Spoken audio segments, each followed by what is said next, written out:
time here right next to me, that's about 28 minutes from now. So if you are watching the Future Game Show Gamescom broadcast and you're watching this later, you're going to want to skip ahead with the by about 28 minutes.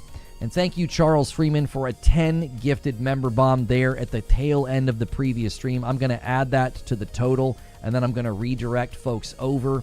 We're coming from the Xbox Gamescom stream.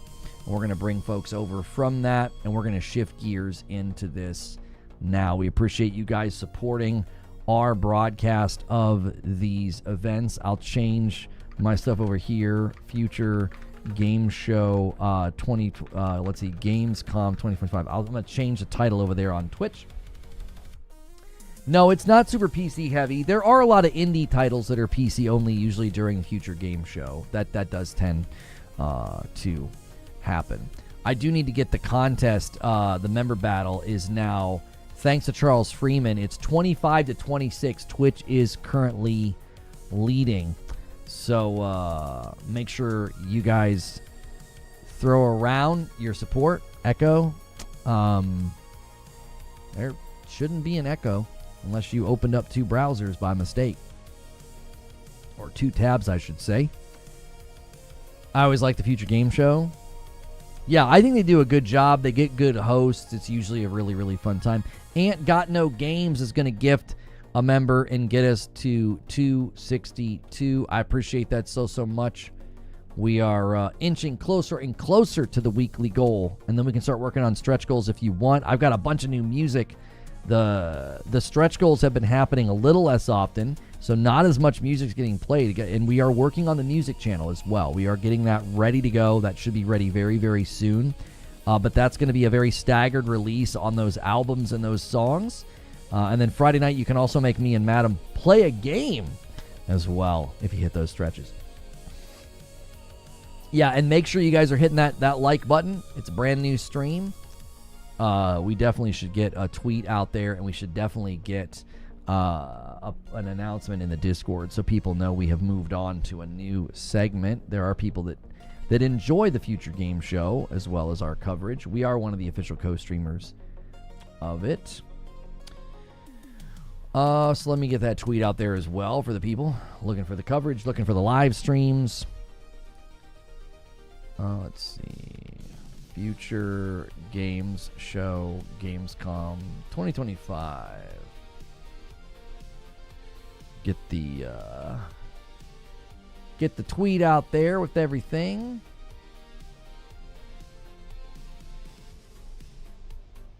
Redirect sending me into oblivion.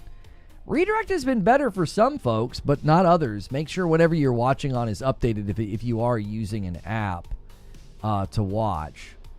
That can help. There we go. Angry Pete gifts a member as well. Thank you guys so much.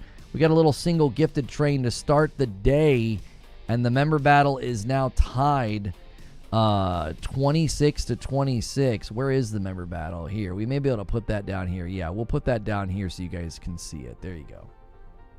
Currently tied between the platforms. And every 25 I gift a member to the platform that hits the milestone. Y'all are the best. Thank you so much for keeping it going. It's great on mobile. Yeah, I've had people say that the redirect has been significantly better. Who's hosting? This year it is hosted by Jules and Nathan. They didn't put their full names here. Hang on. I'll pull up the tweet. They've got it on their tweet who it is.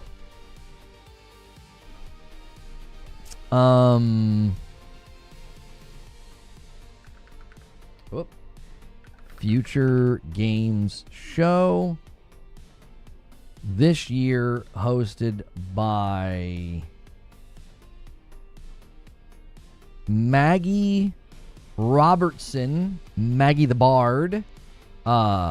She's the one who plays Lady D from Resident Evil.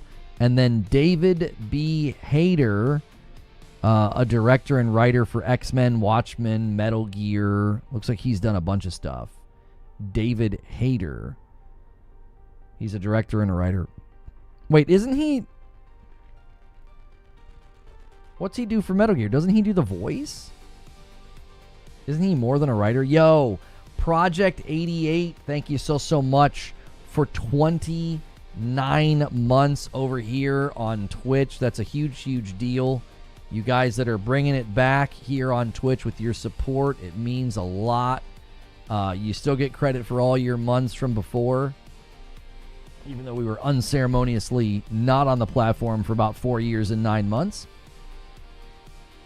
Oh, he's the original voice of Snake. Okay.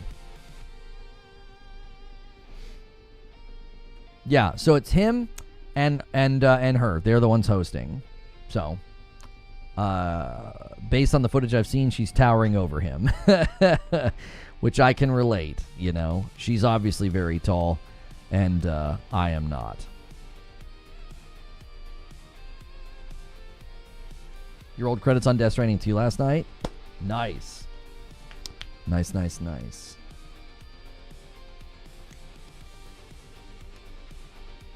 If that game doesn't win Game of the Year, it's a robbery. I don't agree with you at all. I think Expedition 33 was significantly better at so many things.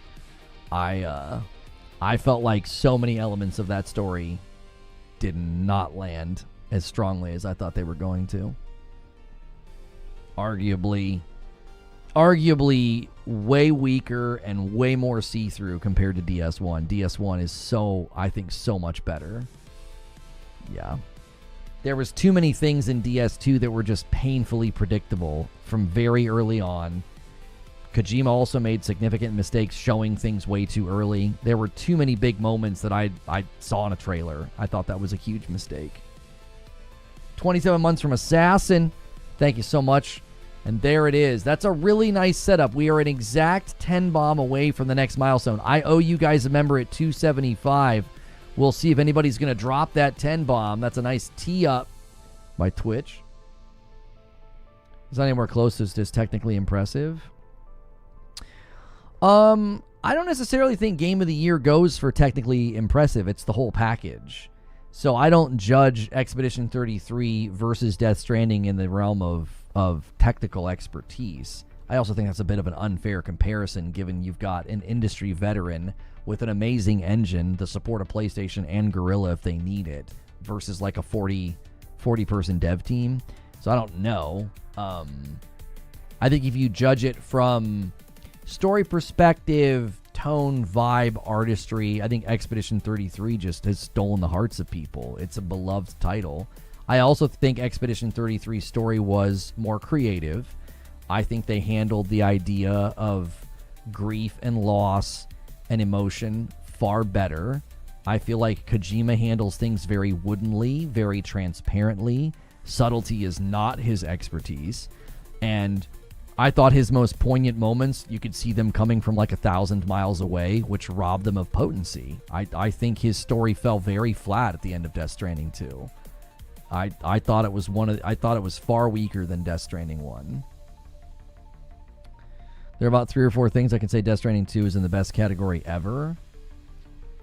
Soundtrack is a tough one, man. Again, the soundtrack for Expedition 33 literally trended and went viral because people loved it so much, so that's tough. Voice acting, really tough. Death Stranding 2 and Expedition 33 both have phenomenal voice talent and phenomenal voice work. Writing, again, both, I think, did an excellent job. Art direction, again, I think Expedition 33 puts up an amazing fight looking like a living painting. And Death Stranding looks phenomenal within the Decima engine and what he built. I don't think it's a hand me to either. I think they both have put up a great fight. I really do. I applaud Kojima's push for, the continuance of that world and story, but I think it being a sequel also kind of hurts it because there's a lot of, I've kind of done this before, and the idea, I remember the big debate about whether or not you could use vehicles for everything. I think maybe on normal or the harder difficulties that's not true, but I used a vehicle the entire time, even up the snow slopes, the steep snow slopes. I just started Expedition 33. I'm excited for this game, but you'll probably take it slow. I would take it slow. It's amazing. Does Yotei or Metroid Prime have a shot? No. Metroid, we don't know the date on, so that one could fall out of the window. Yotei, no. Yotei doesn't have a shot, I don't think. Yotei will get nominated for some stuff, but no, I don't think it'll get Game of the Year. I don't think you can unseat Expedition 33. I just don't think so. It's in a special category in many people's hearts and minds. It is what I call beloved. It's not just liked and celebrated, it's beloved. It touched people in a very personal way, and I don't think Death Stranding 2 does that as easily. I think because Kojima's way of storytelling is so bizarre, so unique, and again, I think he's just too see-through. I think like naming people things like Rainey and Hartman and Die Hard Man and stuff like that, I think that hurts the punch of his story. I think it makes it feel weird. It's like a coloring book. It's like everybody's so rigid. It's like color by number, but like everybody's named so oddly and so rigidly. I think it hurts the story. It's like, I'm really attached to Rainy. I'm really attached to somebody named Tomorrow. Like, I think it's disruptive to the storytelling to be doing such literal, rigid naming of characters the way that he does. I think it hurts the game. It hurts the story, I should say.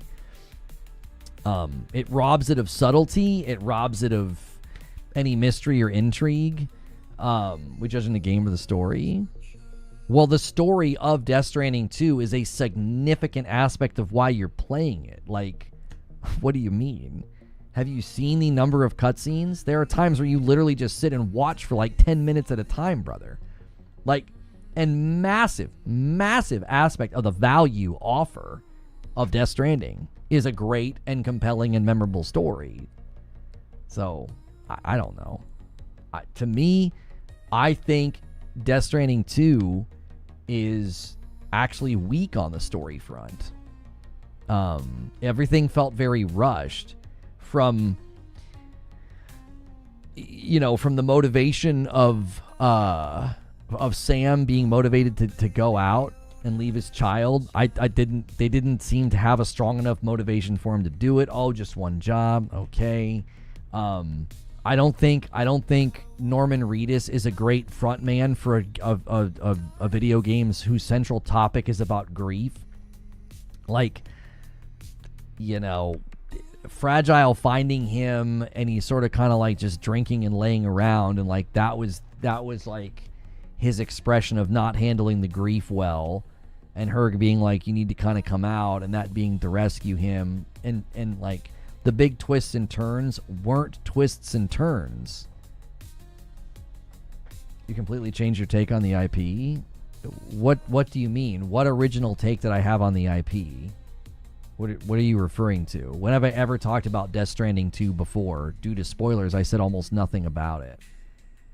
I think Death Stranding 1 was better in the story execution than Death Stranding 2, because Death Stranding 1's focal point was not grief, and I don't think Norman Reedus sells the story very well.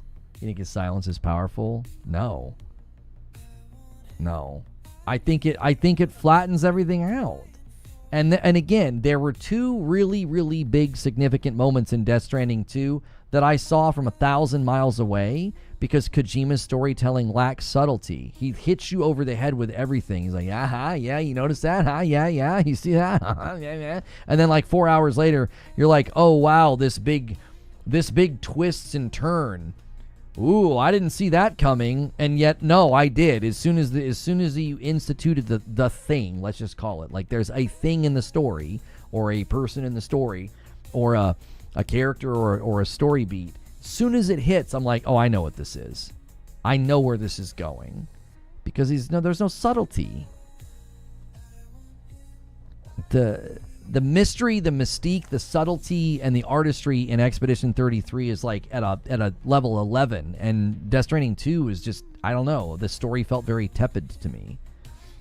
The best thing about the story is Higgs, and he's not in it that much. I mean, he's in it a lot near the end, but like leading up to that, he's not in it that much. I don't think Norman Reedus carries the story very well. I think their treatment of grief and how people handle grief and how people can help others in grief, I feel like it's extremely superficial and contrived. I'm serious. I just did not like the story at all. I've actually, studied and have a degree in counseling and have walked with people through pretty serious grief, and I feel like his treatment of grief is just extremely superficial, and it just feels very contrived and 2 inches deep. I don't know. I thought it was very weak. We hating on Death Stranding 2? I'm not hating. I'm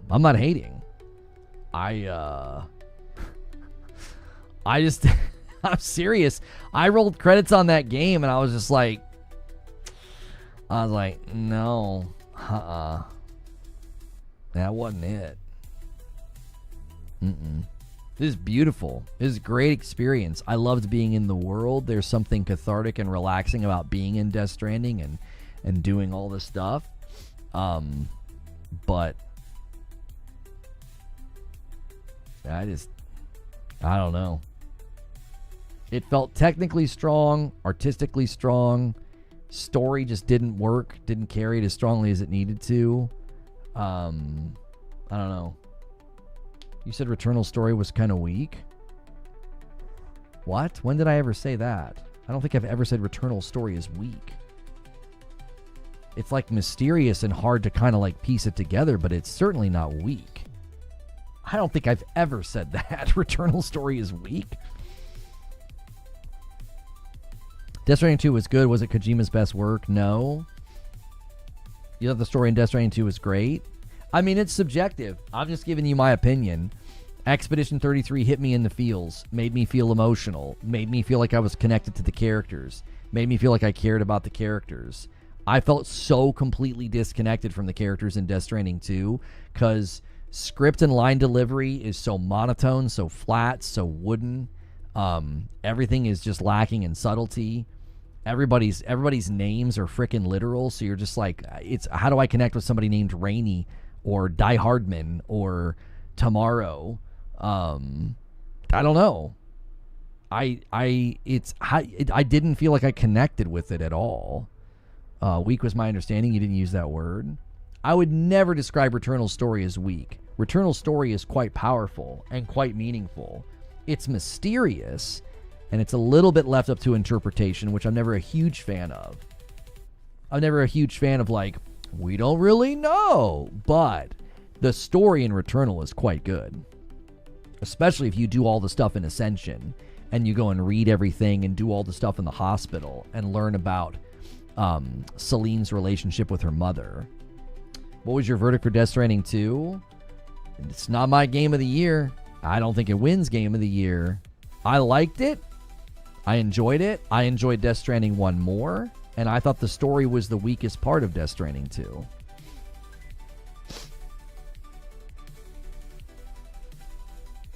It's a technical masterpiece, but Expedition 33 has really captured hearts and minds.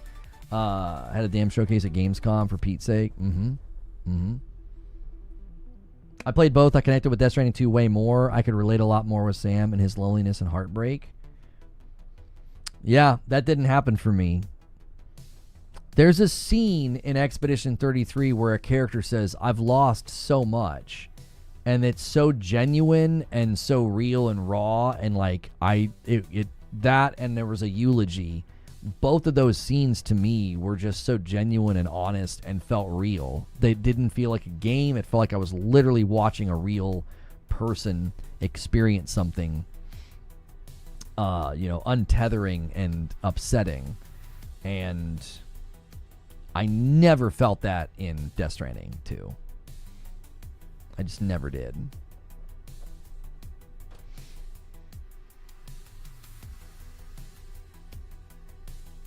Yeah. So, Death Stranding 2 is going to be in like my top 5 this year. I had such a great time with it. I didn't have a bad time with it. But if I'm comparing the two, one feels like excellence in storytelling and characters and just setting a very creative stage, and the other just sort of feels kind of flat. It didn't do anything when I was playing through it.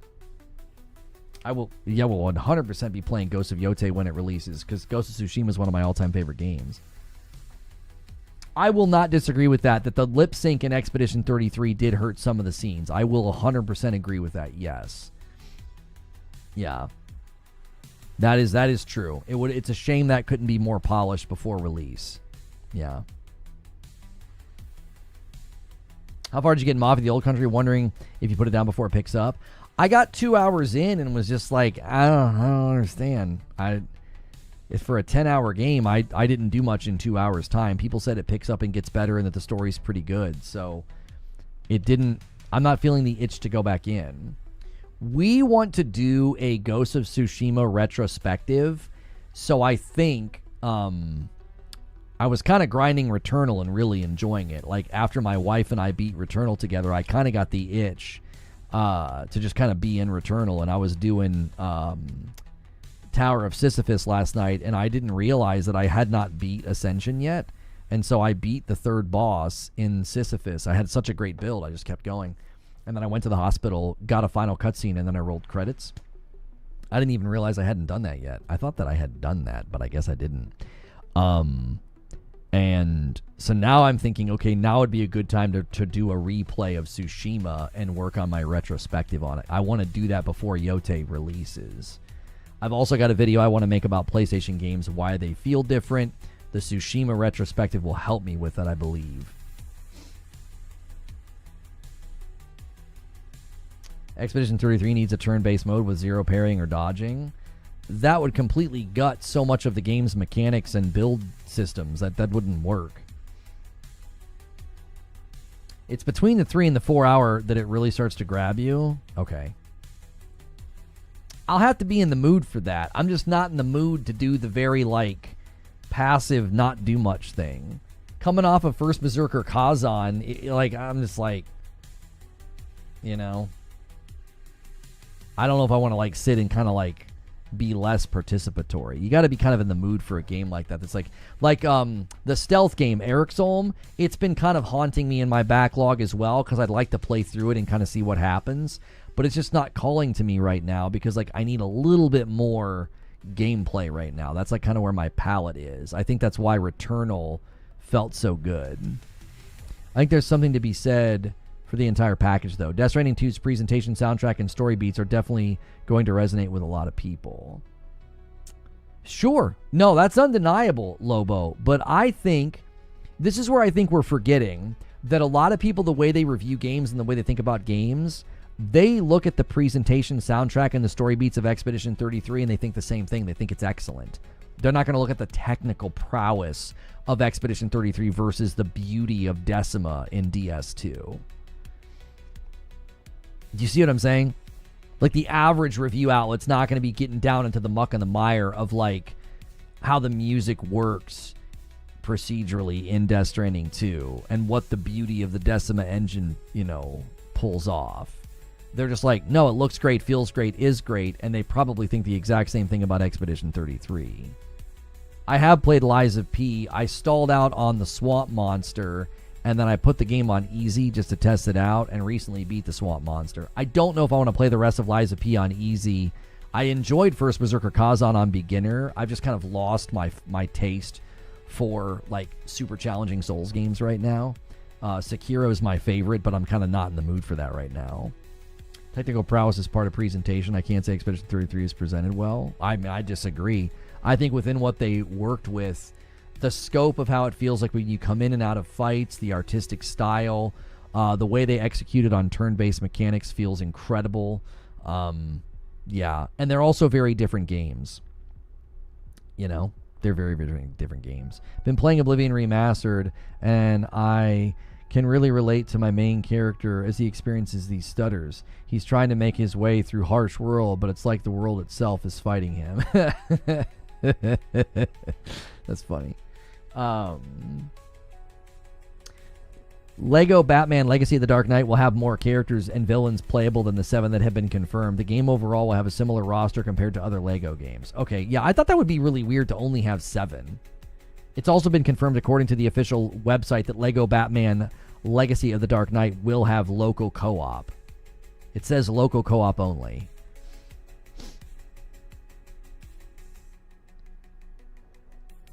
I don't think the technical differences between the games is enough to tip the scales in my book, because I think it's a very unfair comparison. You're comparing a very small team's first game to a master in the trade with an amazing engine, with an amazing tool set. Like, I just think those comparisons are, like, a little unfair.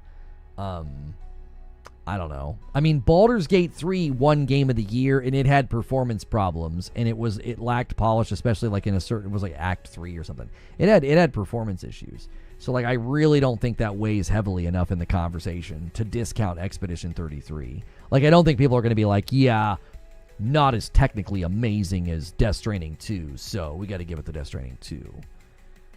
I think it comes down to, what does it make people feel?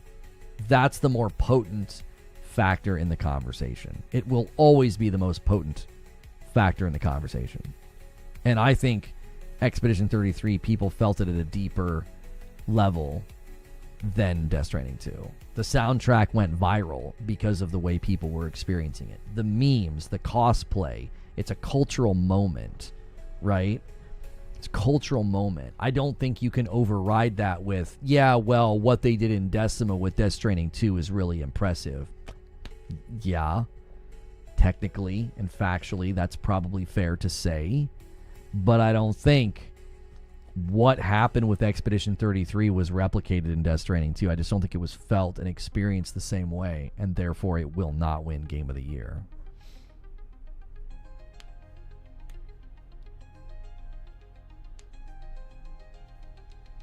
The jank in Expedition 33 is pretty minor, in my opinion, Liquid Smoke. It's more so a little bit of oddities in the cutscene. There's some, like, artifacting and weirdness, and, like, it's not ugly, but there's some weird stuff that happens in the cutscenes. And then there is the lip sync issue that is, you know, a bit of a frustration point, I think.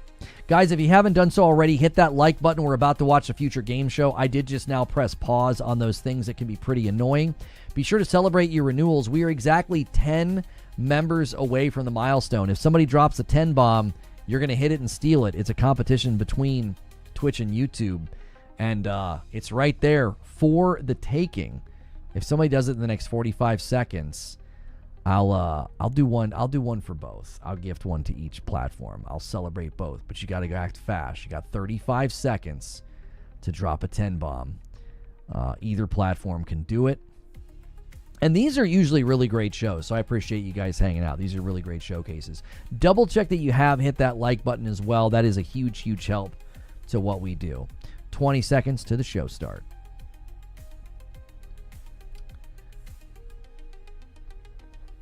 And we are now to the final 10 seconds. I'm going to switch to their music. And there it is with Wilbur. He does it. He decides to support both. Thank you, Wilbur.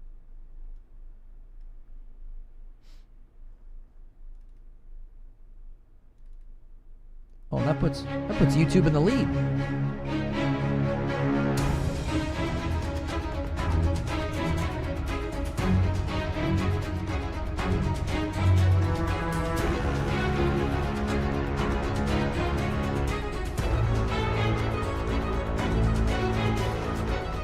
Please welcome your hosts, David Hayter and Maggie Robertson.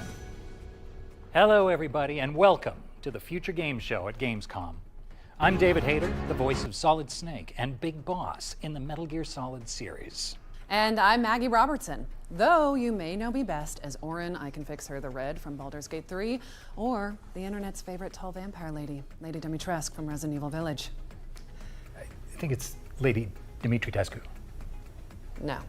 But today's Bloodsport is video game trailers. We've got a packed itinerary full of world premieres, developer deep dives, demo drops, and so much more. Well, you got that right. Just keep in mind that if anything catches your eye, you'll be able to find and wishlist it on the dedicated Future Game Show Steam page. And once the show's over, there will be plenty of follow-up coverage on GamesRadar.com, so keep an eye out for that. Okay, I think that's all the bases covered. Shall we dive into our opening trailer? Let's do it. It's time for our very first world premiere. World premiere. Peggy 16. Great.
Hell let loose. Vietnam. Here, I'm going to go full screen for myself here. Surprise!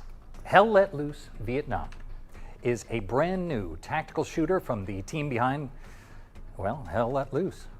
It's coming to PC, PlayStation, and Xbox in 2026. We are starting as we mean to go on. And, oh, David, I just realized you're still here after the intro. That's always a good sign, right? I'm not leaving. I'm not going anywhere. You want to stay? I am very stealthy, but Okay. you should be able to find me throughout the show. I guess now I'm locked in, and you should be too, because there's more where that came from. He must be pretty Specifically, tall. we've got a closer look. He must be pretty tall because she's got heels on. Intense real-time combat. Let's find out when you can get your hands on it.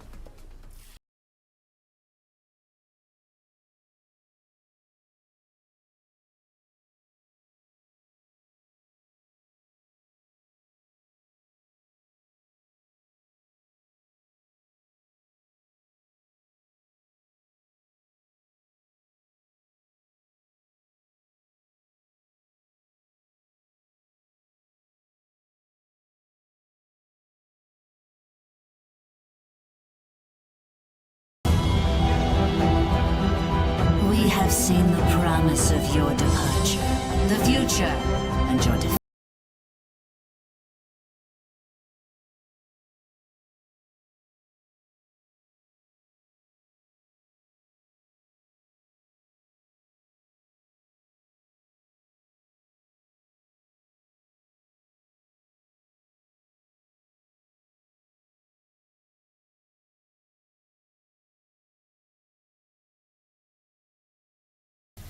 Edge of Memories is coming to PC, PlayStation, and Xbox in 2026. Add it to your wish list so you can stay up to date on the road to launch. All right, let's check in with Den of Wolves, a cyberpunk shooter where you and your friends engage in a little industrial espionage. I like the sound of that. Let's see it.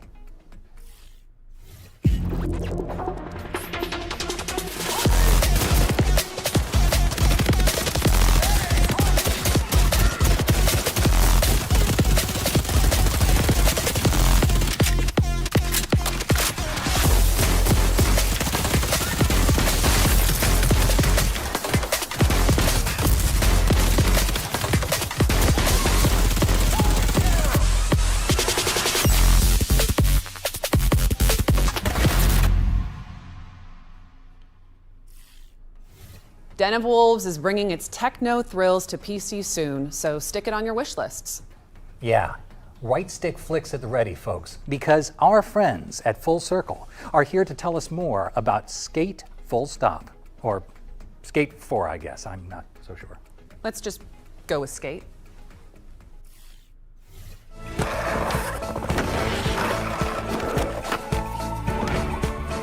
Hi, I'm Darren, Senior Creative Director on Skate. I'm Jeff Seamster. I'm the head of creative at Full Circle. Right now, we're working on Skate, which is the next evolution of the Skate franchise that's taking place in a large-scale multiplayer world. So all the things that you know and love about Skate will be happening alongside tens of thousands, hundreds of thousands, millions of other players. We're excited to talk about today. I'm excited to talk about this game forever. I'm excited to talk about the systems in the depth of the skateboarding gameplay forever. Two of the biggest new systems in the game are slappies and wallies. If you're a new player and you run into a curb, instead of falling, you now transition into a grind. If you're an expert player and you know what a slappy is, you can now get into a slappy and you can like rotate into different grind positions. It just opens up a brand new possibility space. If you smash into a wall or if you ollie late, typically you would fall. Now it's a system that you can use intentionally to wally off of a thing, get into another trick or do a late trick. Like, I don't know how many tricks there are in the game. Like, it's almost infinite, right? Like, there's held flips, you can kick flip forever. You can hold a 360 flip to do a 1040 flip if you have enough air. We always had a pretty good connection to our community, but it was more in the game's out,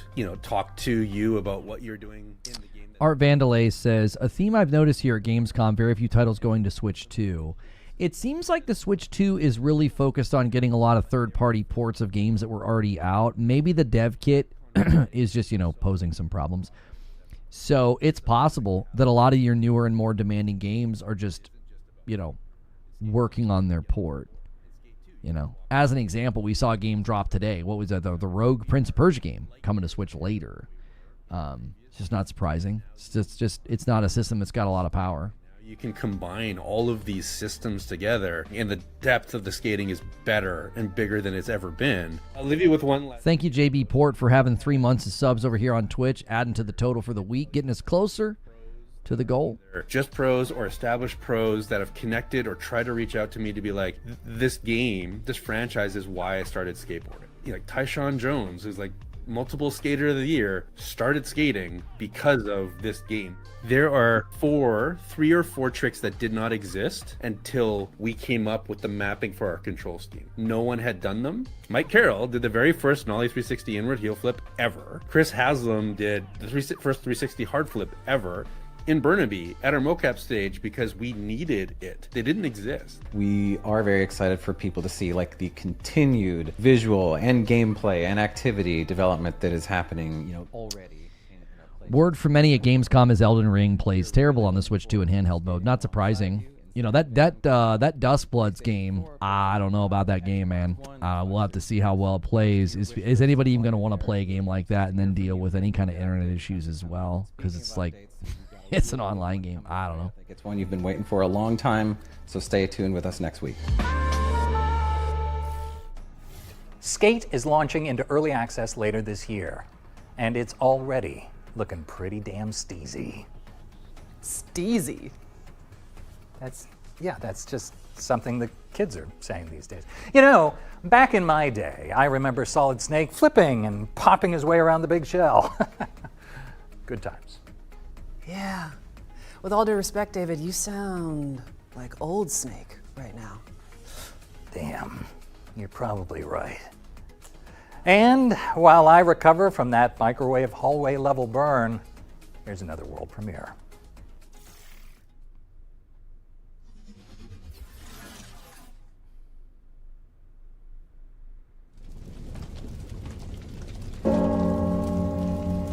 Bianca, where have they taken you?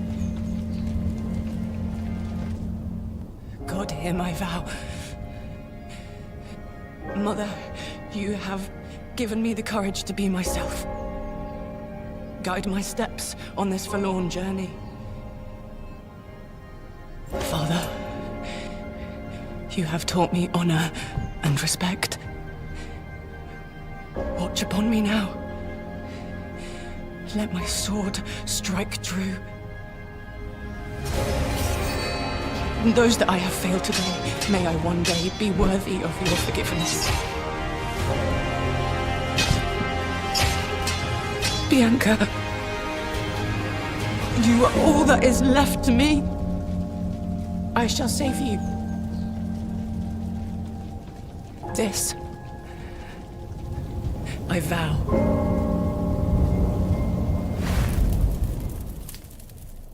Oh, early 2026. Consoles are getting that one. I thought that was going to be PC only. 1348 ex voto, an odyssey of honor and justice across 14th century Italy. It's coming to PC, PlayStation, and Xbox in early 2026.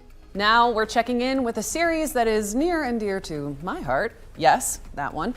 Here's an exclusive interview with the team behind Resident Evil Requiem.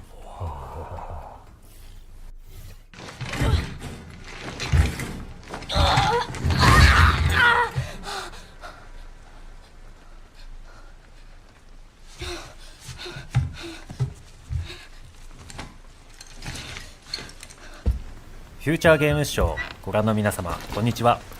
レジデントイービルレクイエムプロデューサーの熊澤です。現在レジデントイービルシリーズ第9作となるレジデントイービルレクイエムの開発に取り組んでいます。本作ではグレース・アッシュクロフトを新たな主人公にまだ見ぬ恐怖へ立ち向かいます。グレースは FBI 分析官として推理や分析など専門のフィールドでは並外れた集中力と洞察力を発揮します。しかし内向的で怖がりというシリーズとしても珍しいタイプのキャラクターになっており、プレイヤーも一緒になって怖がれると思います。 What the hell was that thing? Oh, it looks so good. Oh my gosh, look at the light on her hair. It looks so good. 廃墟と化したラクーンシティが登場するこのストーリーを描くにあたっては、ラクーンシティそのものに因縁を持ったキャラクターがふさわしいと考え、ラクーン事件の生還者を母に持つグレースを登場させることになりました。本作のゲームプレイでは一人称視点と三人称視点を自由に切り替えることができます。没入感のあるゲーム体験が好きな方は一人称視点で、プレイヤーのアクションをしっかり見たいという方は三人称視点で遊べるようにしています。皆さんは一人称視点と三人称視点どちらで遊びますか？一人称視点ではより進化した光と影の表現での没入感が楽しめますし、三人称視点ではグレースが驚いたり焦って転んだりするアクションなども見て楽しめるようになりました。本作でもたくさんの恐怖、脅威が待ち受けています。サバイバルホラーというゲームの性質上、グレースが立ち向かうクリーチャーの正体をここでお話しすることはできませんが、未知の脅威から生き残るゲーム体験を楽しんでいただけると嬉しいです。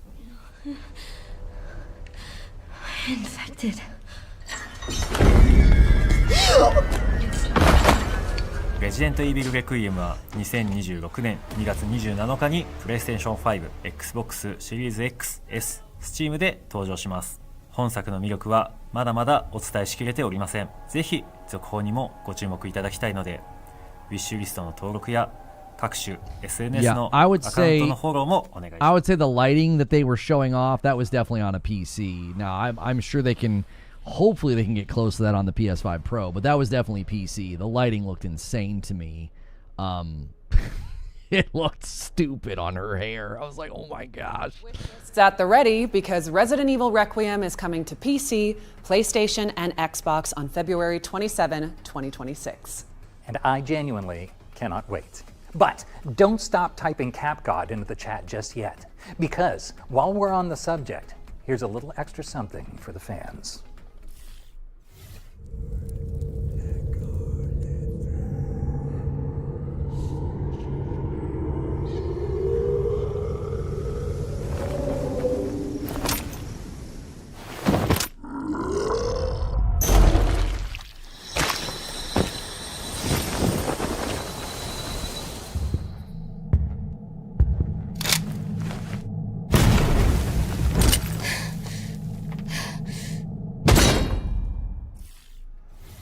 Jill Valentine is joining the fight in Goddess of Victory Nikkei as part of an official collaboration with Resident Evil. Stay tuned for updates on the upcoming in-game events. All right, what's up next, Maggie? We're digging into the cryptic atmosphere of Hell Is Us, an open-world adventure game where you use your instincts to explore a supernatural world. I was born here, but I grew up on the outside. I spent years trying to get in. Why come back? I had to find my parents and confront them about the past. Never come back.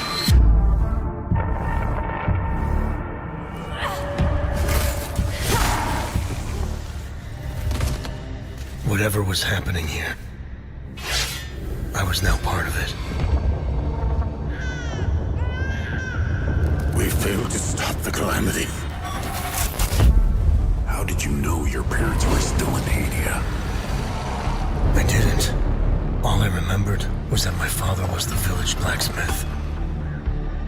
There, I felt a connection. To this country. To Hadia. You pissed off the wrong people. I want to piece together whatever is happening here, and you want to stop it. It became my burden. Look at you. Compromised by your emotions. I won't stop.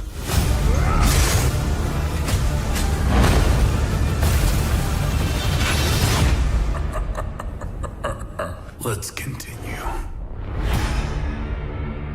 I liked everything about it except for like the combat, and the camera felt so awkward and clunky. I want to love it. There's so much in there that looks excellent, but that combat was such a turnoff. Each Future Games show, our team puts together a trio of exclusive deep dives into some of the most exciting upcoming games. That's right. We call these sections our ones to watch because they cover games that deserve to be watched. And with that in mind, here's Rebel Wolves to tell you more about The Blood of Dawnwalker, the studio's dark fantasy vampire RPG. Vampires? Say no more. Still got it.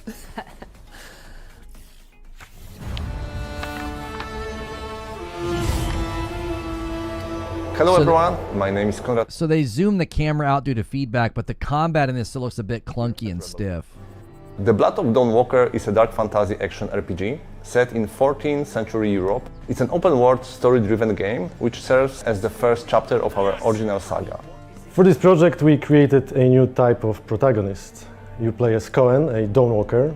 He is a human during the day with all of our human vulnerabilities, but for the night he transforms into a vampire, gaining supernatural powers. This creates a unique gameplay dynamic. We call it a dual gameplay loop, and I'm pretty sure the players will find it quite refreshing. Cohen's main goal in the game is to save his family, as they were captured by Brancis, a vampire lord that currently rules over the valley. He has only 30 days and nights to achieve this goal. And what happens if he runs out of time? Well, it surely doesn't end the game. His family may suffer some consequences, but we will let the players discover what exactly happens in this scenario. Wait, are you Mihai? Each quest moves the time forward, and it's entirely up to you to decide how you want to spend this resource. You have to manage it and face the consequences of your choices. Choices and consequences in our game have 3 layers. The first is quite traditional, similar to other RPGs. You make choice and then deal with the consequences. The second layer ties into our dual gameplay loop. Day and night often presents different choices. And finally, not making a choice is also a choice. You can simply choose not to act, and the world will respond in ways that are often hard to predict. I do realize that it may sound intimidating at first, but don't worry. First of all, you will always know upfront how much time a given activity is going to take. And secondly, there is no need to rush, as exploration in our game doesn't consume time at all. You have only one goal in front of you, and everything else is optional. We give you the pieces, but it's up to you how you put them together. The story follows your lead, whatever you take it. It is even possible to storm Brancis' castle right away, but of course at this point it would be extremely difficult. So instead, I think it looks pretty ambitious with the number of NPCs, fidelity, lighting. This looks like a pretty ambitious game. And easier. Everything in our game stems from the duality of our protagonist, including the combat of course. During the day, when he is a human, he is able to fight with a sword and use dark magic, which is carved on his body as runes. We are drawing from various combat archetypes and creating something new. We built responsive directional combat that is intuitive, immersive and fluid. It's easy to learn and fun to master. And at night, after he turns into a vampire, he becomes faster and stronger, gaining an ability to fight with his claws and teeth, and a few other vampiric powers. Koan has different skills at his disposal, which not only affects the combat, but also the way how he explores the open world. Plane shift is one of his vampiric abilities that allows him to break the law of gravity and walk on the walls and ceilings. Another example is Shadow Step, which allows Koan to teleport on short distances. Thanks to these abilities, we can find unique ways to complete the quests. We are really grateful for your feedback, and we can't wait for 2026 when The Blood of Dawnwalker will release on PC, PlayStation 5 and Xbox Series X and S. Thanks for watching and enjoy the rest of the show. Sink my teeth! It looks really ambitious. The combat needs to be a little bit better. It's got there's a clunkiness to it, like animations just skip from one to the next. 26. Now, here's a game we haven't seen for a long time. We've got the latest trailer for Deer and Boy, a puzzle platformer that we can all fawn over. Yeah. Metal Deer. Okay. That was good.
Properly pronounced Deer and Boy.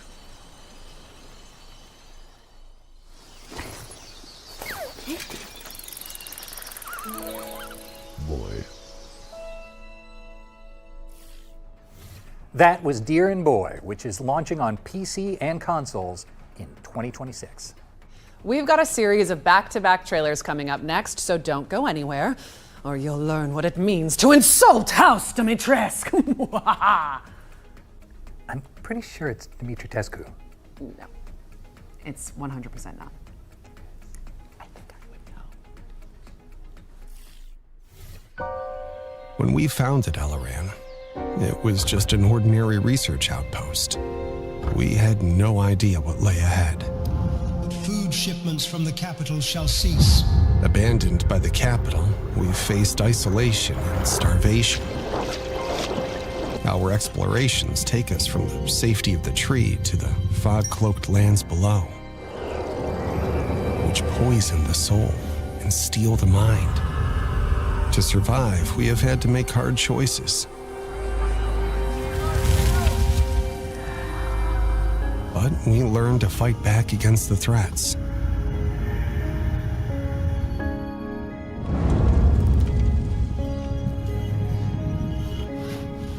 With resources secured, we are expanding, living without fear instead of surviving in it. We uncover ancient technologies, and new discoveries reveal themselves to us, as do new allies and new enemies. The fog is relentless. The monsters who call it home innumerable. And when fear is about to consume everything, only the tree's light can bring hope.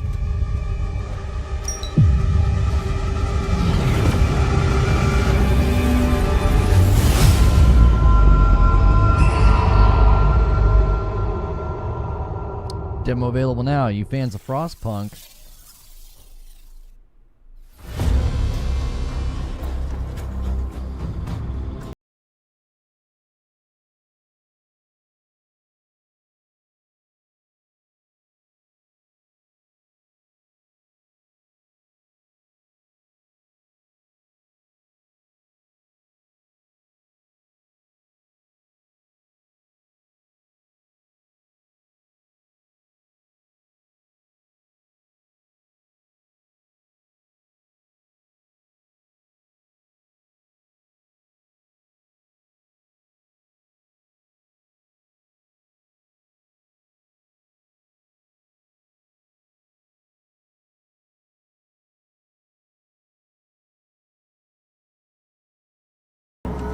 It's like cozy, build yourself a little hut. War. It's Lost Rifts. Yeah. It really got out of hand.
Monsters are coming.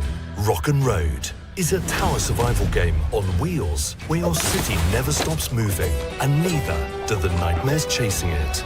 Slay monsters, scavenge resources and build up your rolling fortress of choice with ever-evolving defenses. Fortify, forage and fight. Okay, I'm not a tower defense guy, but I like the intersection there of like the Vampire Survivors thing with the tower defense. That looked really cool. They emailed me about a code for that game. That looks pretty good. Either way, don't forget that you can find and wishlist every game featured today on the Future Game Show Steam page. Just search Future Game Show on Steam. Up next, we've got a new trailer for Dreams of Another, a profound pixel junk adventure that explores the concept of creative destruction.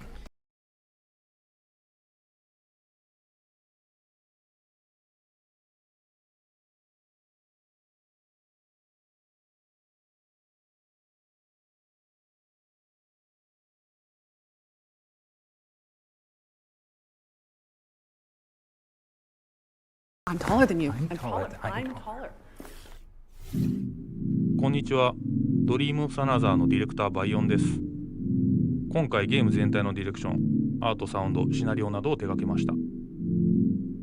私は今、私が住んでいる京都のシンボルの一つである鴨川に来ています。ここは私がリラックスする場所であり、ゲームのアイデアを考えるために時折訪れていた場所でもあります。本作では木やドアなどと夢の中で会話することができます。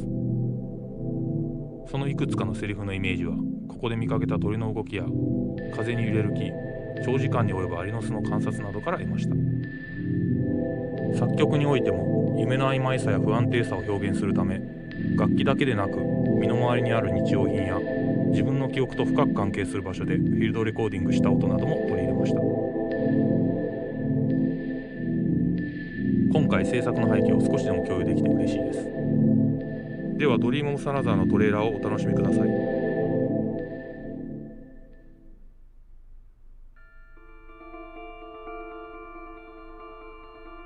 Humans can't choose what they want to remember or what they want to forget.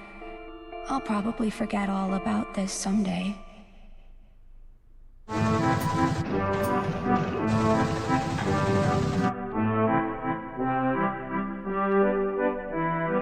Why is it that human beings are so trapped by how free they are.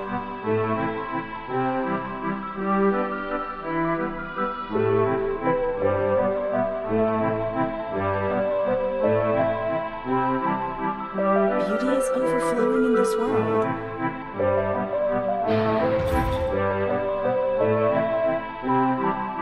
I don't think that's what real freedom is about.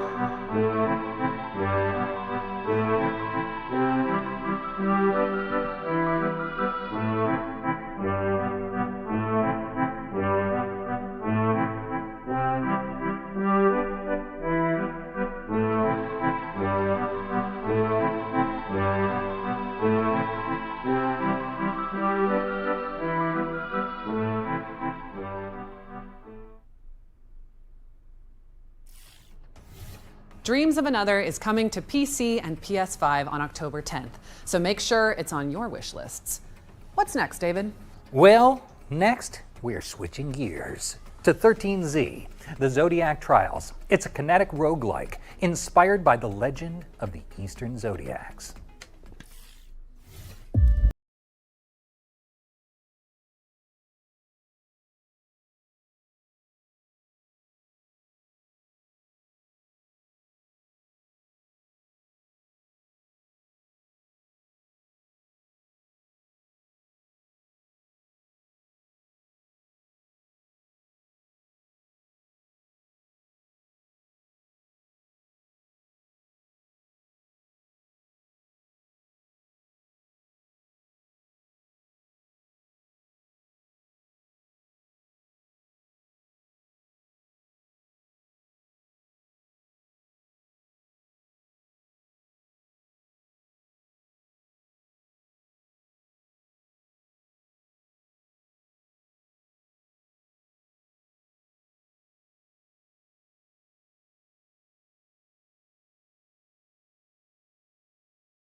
I played the beta, the demo and the beta on PC. It looks like it's come a long way. There were a lot of things that were showing promise.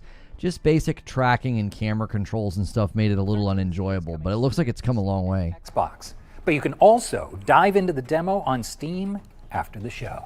And now for something completely different. A game where you and your friends grill steak and dodge missiles to fund your doughy dreams. Let's chow down on a vertical slice of Pizza Bandit.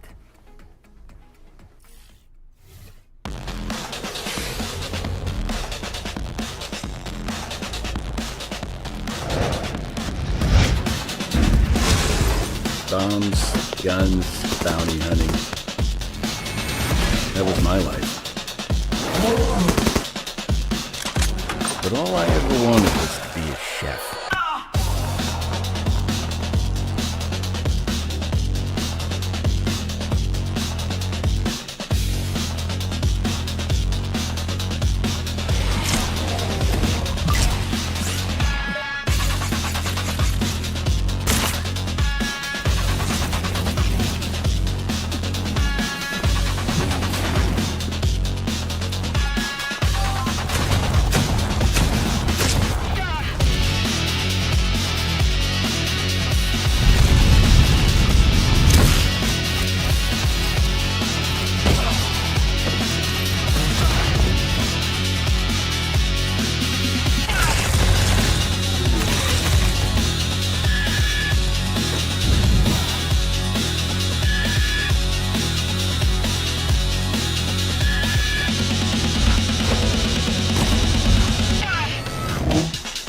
There's always work. Time to get back to business.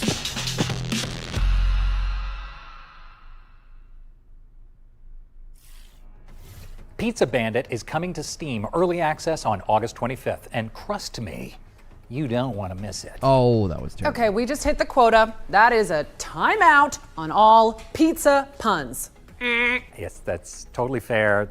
That one was pretty cheesy. Okay, and I'm ignoring you now. And would you look at that? It's time for our next game, Recur. It's a puzzle platformer starring a time-bending, post-apocalyptic postman. You move right, and time moves forward. Move left, and it reverses. So, let's take a look.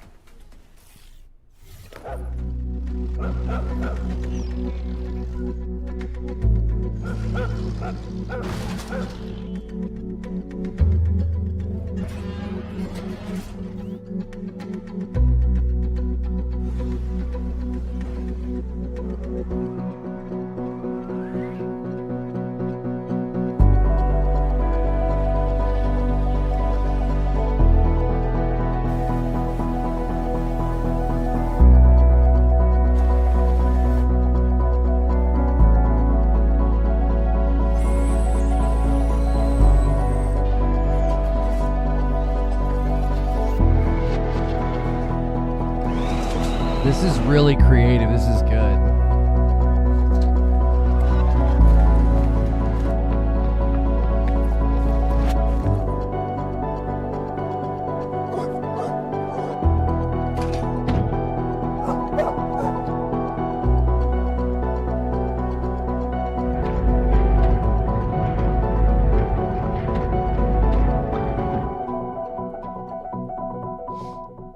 Paperboy sequel, finally. Yeah, finally. No, that was really cool. Special delivery. Recur is coming to PC in 2026. Okay, I think we've got another world premiere up next, right, David? Oh, we sure do. Here's a closer look at the next eerie odyssey from indie puzzle game royalty, Rusty Lake. Yo, what's good, Feed? Guys, let's get Feed a membership on YouTube today. He's been lacking one. We will arrive at the estate shortly. I hope you are well prepared. Trust me, serving the Vanderboom family can be exhausting. Cleaning the house, serving food, the long working hours.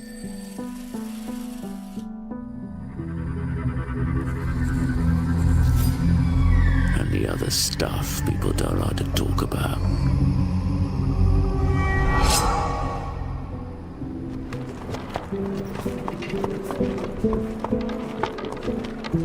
We're here. You can get out now.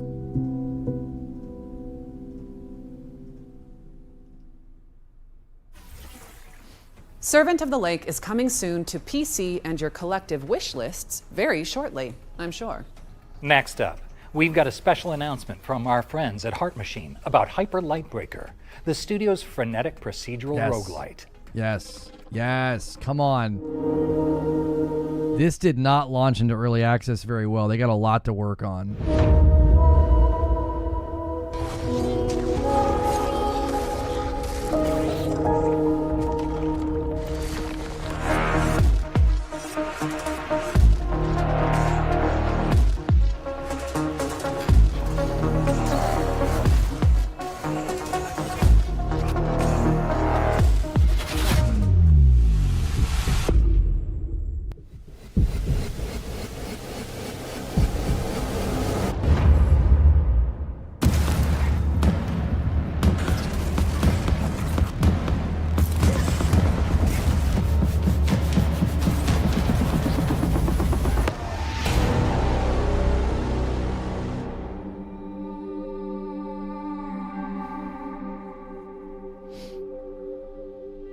I'm going to check the score. Hyper Lightbreaker's Double Down update is out now on Steam, so grab your friends and get to work.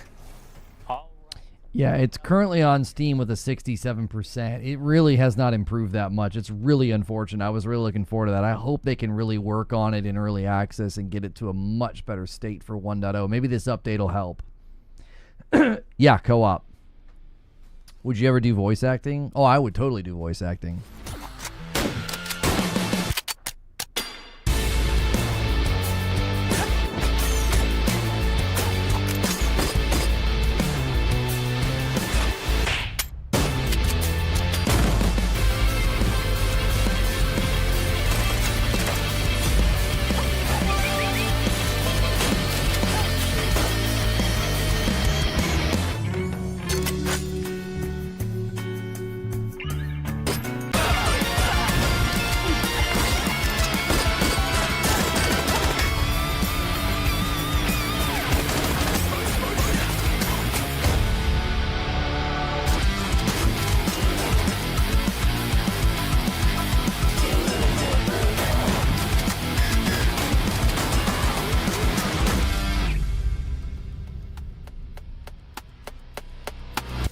Get into the groove when BPM Bit Crushed comes to PC and consoles in 2026.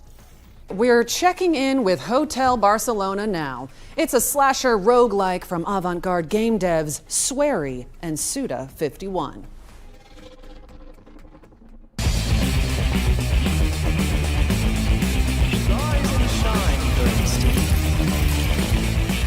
日本の大阪でインディーゲームを作ってますホワイトアウルズのスウェリーです。現在はですね、尊敬するクリエイターの須田剛一さんとのコラボ作品になりますホテルバルセロナという作品に取り組んでいます。この作品はパロディホラーローグライクスラッシャーという感じで、本当に僕たちが好きな要素を詰め込んだ作品になっていまして、1980年代ぐらいのホラー映画の世界の中に入り込んで敵をどんどん倒してクリアしていくっていう、そういう超高難易度な横スクロールアクションゲームになっています。ペンシルベニア州とウェストバージニア州の境にあるホテルバルセロナっていう場所にですね、アメリカ中のシリアルキラーが集まってるんですね。で主人公はこのホテルに閉じ込められています。ですから彼らを全員倒してホテルから脱出する必要があります。ただ主人公のジャスティン自身にも秘密があって、物語を進めるにつれてそれも徐々に明らかになっていく、そういうゲームになってます。このゲームはたくさん死ぬゲームなんですが、死ねば死ぬほど有利になっていくというか、まずもちろん死んだ際には素材とかお金とかを手に入れたものを持って帰ってパワーアップできますし、さらにこのゲーム新しい特徴スラッシャーファントムというものがありまして、それを使うことでどんどん攻略が楽になります。スラッシャーファントムっていうのは一つ前の周回の自分が次のプレイに登場するんですね。それで一緒に過去の自分と一緒にステージを攻略していくことができるっていう、そういうシステムです。ホテルバルセロナは2025年9月発売です。 XBOX と PlayStation5、 それから Steam で同時発売になりますので、ぜひ発売当日にチェックインしてみてください。よろしくお願いします。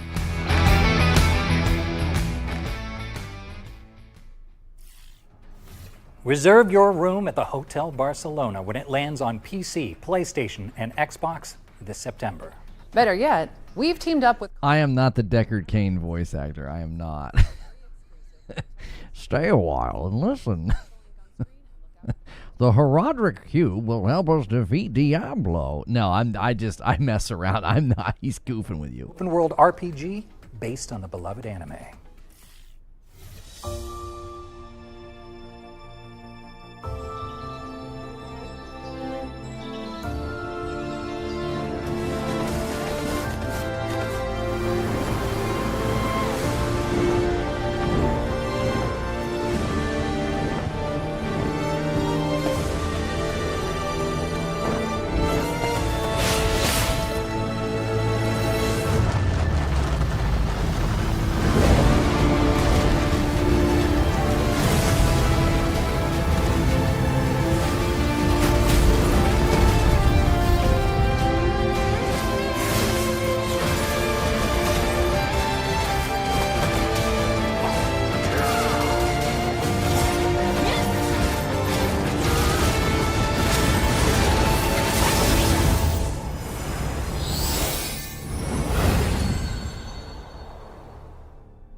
The Seven Deadly Sins Origin is coming to PC and PlayStation later this year, but you can pre-register. Appreciate your co-streaming. Guys, if you appreciate the co-streams today, do me a favor. I'm pausing the thing that can be pretty disruptive. Show some love for the stream. Hit like, renew your memberships, give some memberships, do your primes, check your primes, all those things.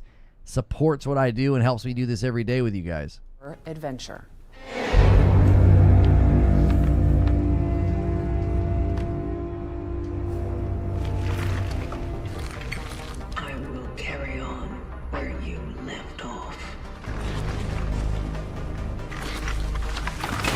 Oh, that was oh. I was like, that's not a pleasant thing to grab.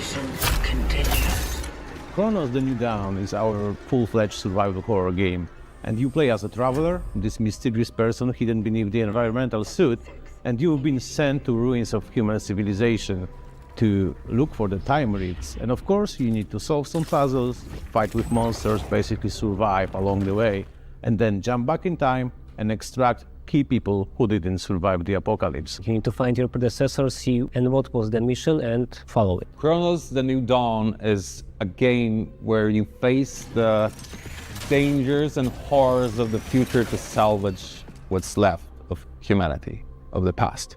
There was this disease that basically wiped out humanity at some point. So people at the beginning were like getting blind and feel this urge to come together, which ends with the merge. Yeah? So they are merging the body horror elements.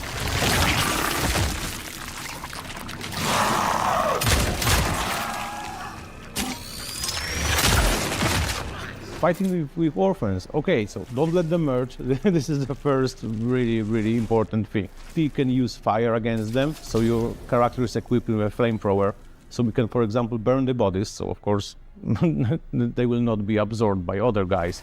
But it also can be used to stun them, so if you get swarmed by the monsters, you can just hit the flames around you, so they will be stunned.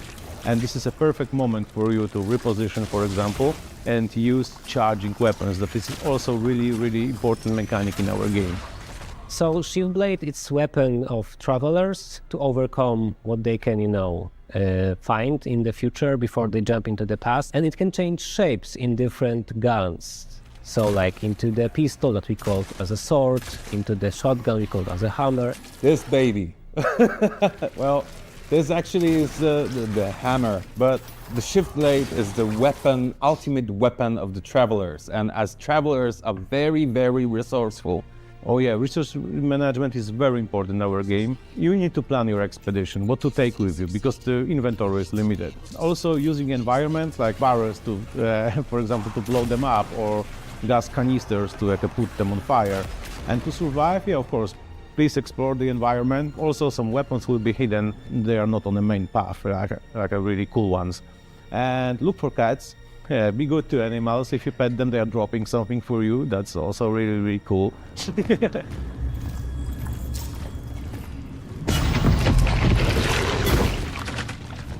Chronos: The New Dawn will be available at fall 2025 on PS5, Xbox Series S and X, PC, wishlist now. Don't let them merge, and pet all the cats.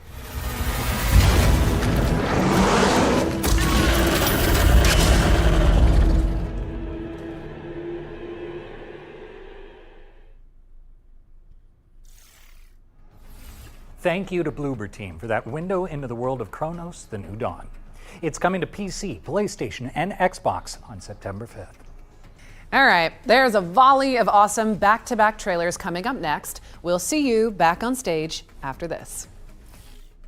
Le temps est bon dans la ville, dessiné d'une main agile.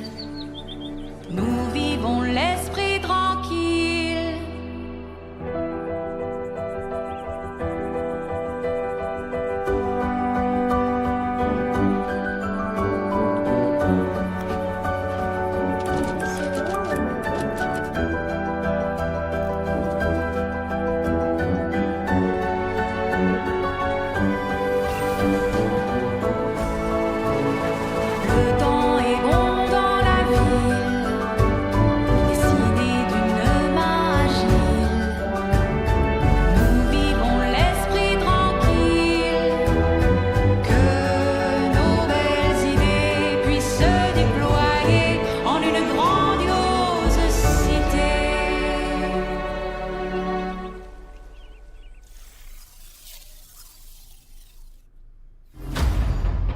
In an epic realm of ancient magic and unspeakable horrors,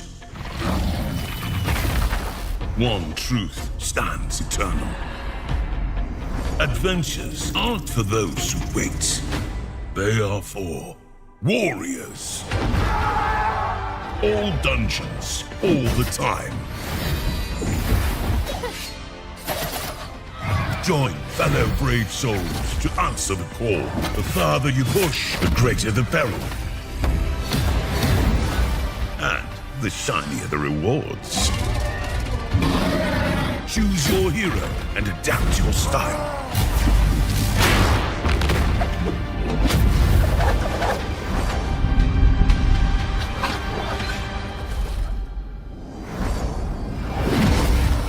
Find your fellowship this fall.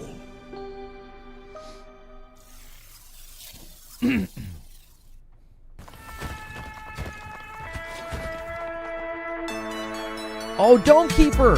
Multiplayer! Listen, Dome Keeper is such, like, immediately, like, such a fun little addicting loop.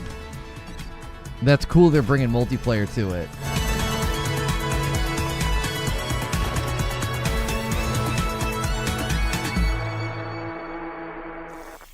Coming soon, it said. This is Blomkest Business Report. Locals have staged a boycott of the new Discounty supermarket, leaving its aisles nearly empty. Just weeks ago, an upstart out-of-town... Sadly, I do think it's still only on PC. Steam has a demo right now. It has a 93% on Steam. Check out Dome Keeper, y'all. Locals and commuters alike were lured in by its attractive displays and low prices, as it quickly became central to the local economy. I was doing more business than ever selling to Discounty. But, I don't know, weird stuff started happening just as they showed up. Others say the store's frequent expansion has gone too far and risks damaging the town's cultural heritage. Can Discounty find a way to meet protesters' demands? Or will they be forced to close so soon after opening? Stay tuned. Discounty launches August 21st on PC and consoles. I've seen Blazing Beaks before whenever I'm looking up fun games for me and Madam to play. I'll wishlist it. Come onto my stage, you lay your filthy man hands on my script, and now you even try to feed me skimmed milk. How dare you? You okay? You all good? Oh, yeah, no. I was just dealing with some riffraff. Sure, yeah. I don't think they'll mess with me again. Just wanted to make sure you were okay. Yeah, never better. All right, here's the latest on Dual Effects throwback survival horror shooter, Tormented Souls 2.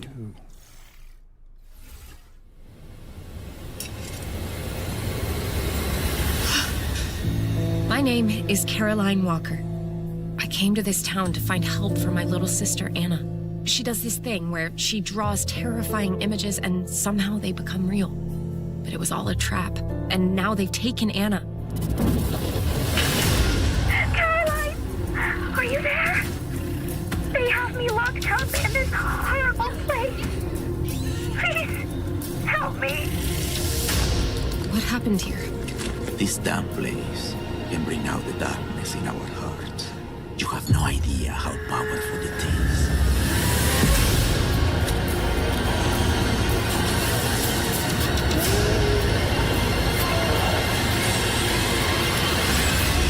It really feels like an homage to like classic Resident Evil with like the camera, static camera and stuff. Tormented Souls 2 is coming to PC, PlayStation, and Xbox on October 23rd, 2025. Okay, Maggie, it is that time again. We've got another world premiere for an action RPG with innovative extraction mechanics. Sounds amazing. Let's see it. Make your choice. I am told this stings somewhat.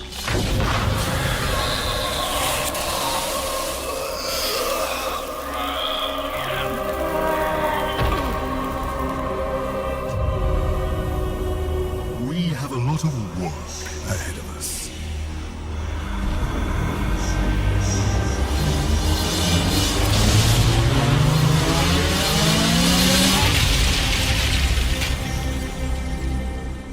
Rise, Reaper. Prepare yourself. Your initiation begins now.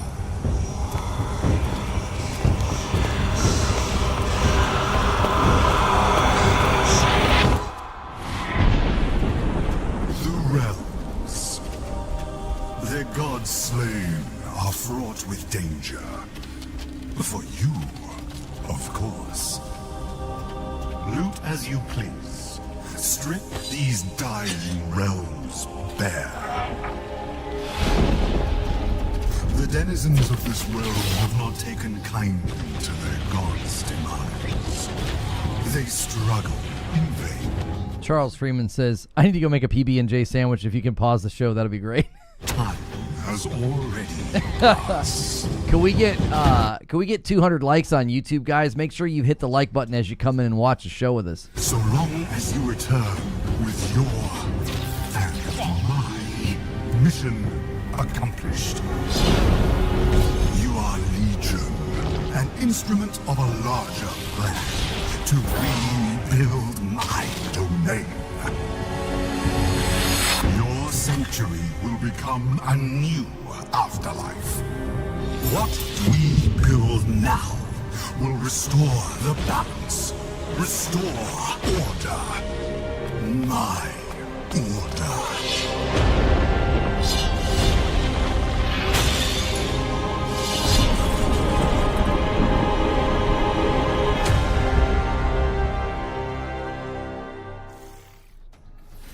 Gods, Death, and Reapers is launching into early access next year, but you can sign up for the playtest now via the game's Steam page. All right, eyes up, stealth fans, because we've got gameplay from the next game in the Stick series. So, let's see what that cheeky goblin has been up to. Ooh. Quartz. Everyone's going crazy for a taste of its power. But it also happens to be my favorite flavor. And that means I gotta get to it first. What the fuck are you doing? Can't you see I'm working here? Just try to keep out of sight.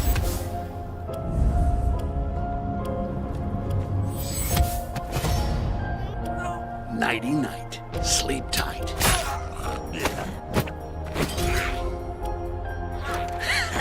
Bet you wish you could do that. Tasty.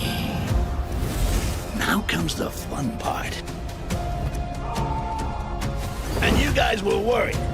I told you nothing could go wrong. Styx, I am Grand Priest Geoffroy, and I have been tasked with recovering what you stole from us. That doesn't sound good. Styx, Blades of Greed is coming to PC, PlayStation, and Xbox, so don't hesitate to sneak it onto your wish lists. And let's keep things moving with a new trailer for Anno 117 Pax Romana, the latest installment in the legendary city builder franchise. By decree of his radiant might, the Emperor, you, young governor, have been generously relocated to the soggy, sheep-strewn fringes of the Roman Empire. While I wouldn't even put one sandal in Albion, you're braver than most. And now the choice is yours. Will you protect Celtic tradition or enforce Roman ambition? You are far from the marble columns of Latium, and with that distance comes freedom. The freedom to govern as you choose, to civilize the land or be changed by it. You must be starving from the exhausting boat ride over, so warm your toga and fill your belly at the local tavern with a hearty meal of roast beef and beer. Oh, and their cheese pairs surprisingly well with wine. Don't ask how I know. Maintain Celtic ways to learn their myths and melodies at the Bardic Hall, or test your physical might at the recreation grounds. If you're truly craving a taste of home, Romanize and build the Grammaticus or the theater. Befriend the smiths, their forges glorious.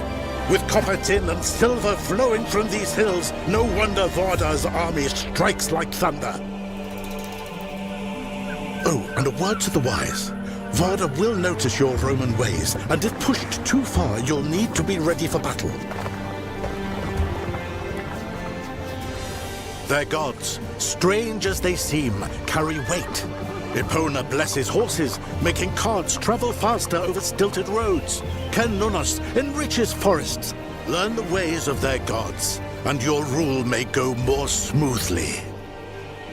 You live in duality, but you will always be a Roman, so you can either govern like one or be a sympathetic leader. Just imagine this marshland filled with terracotta roofs, paved roads, bathhouses. Oh, civilization. This place is wild, from wicker men to mystical Celtic rites. But it is also your blank slate. So will you rule with a Roman fist or a Celtic touch? What happens next? That's up to you. You can take it from here.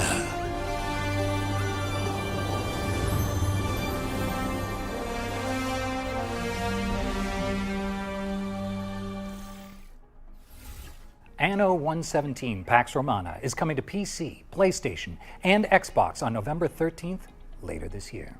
Time for another Future Games Show tradition, the Ones to Play montage. We are about to show you a series of great games that you can play once the show's over. Yeah, and hey, if our elevator pitches convince you, you can head on over to the Future Game Show Steam page and dig right in. Let's kick things off with Aethermancer, a monster-taming roguelite with challenging turn-based combat and intricate sprites. Next up, we've got Twinkleby, a frankly adorable diorama builder where you decorate floating islands with dreamy little homes. Or how about Morsels, a creature-collecting roguelite starring a hungry little mouse who gains the transformative powers of a sentient fat bird. And last but not least, here's Woodo, the scene-building puzzle game with a profound story and a unique art style. That was our Ones to Play montage. Remember to follow up on anything that caught your eye. Now, let's take a moment for a quick PSA. We here at the Future Games Show recognize that gamers have diverse perspectives on what constitutes a good time. Personally, I can attest to the unique comforts of skulking around military bases in a cardboard box. That's just me. Or running away from evil babies and vampire lords and getting called a stupid man thing. Yeah, that one. Well said, David. But for some, driving a virtual big rig from Finland to Sicily is their idea of heaven. And we just want to say that is totally valid. Fine. Yeah. In fact, if that is you, then we think you're going to really love our next trailer.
Can't get much better than a trailer full of trailers.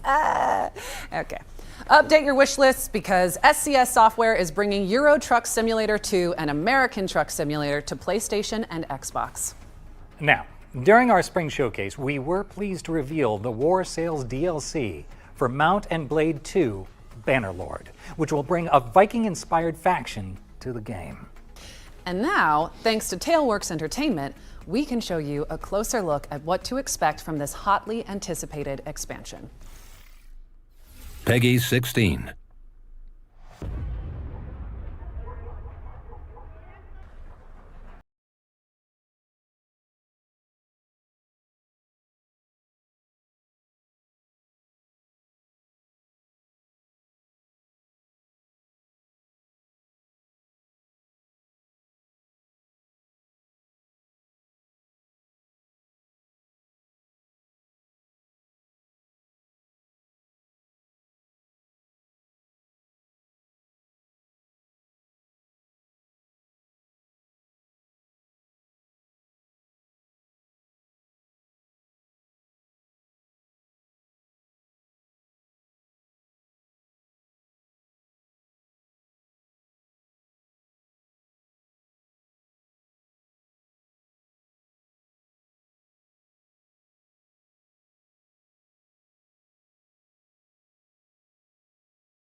Mount and Blade 2 War Sales launches on PC, PlayStation, and Xbox later this year.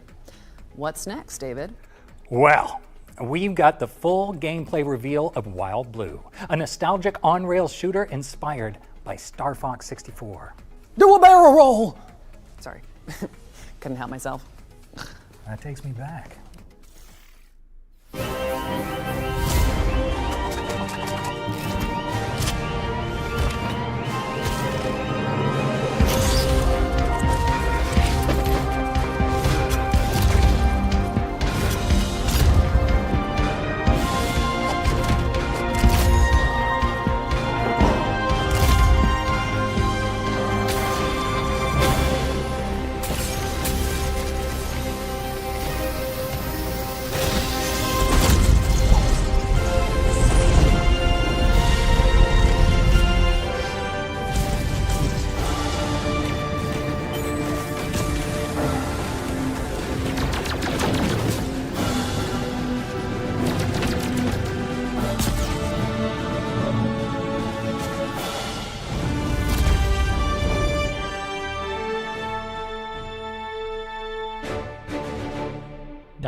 That was your first look at gameplay for Wild Blue, which is coming soon to PC. Now let's check in with Windstorm, the Legend of Himori, a horse-riding adventure where you play as a brave courier in 13th century Mongolia. Why do we Mongolians never stop riding?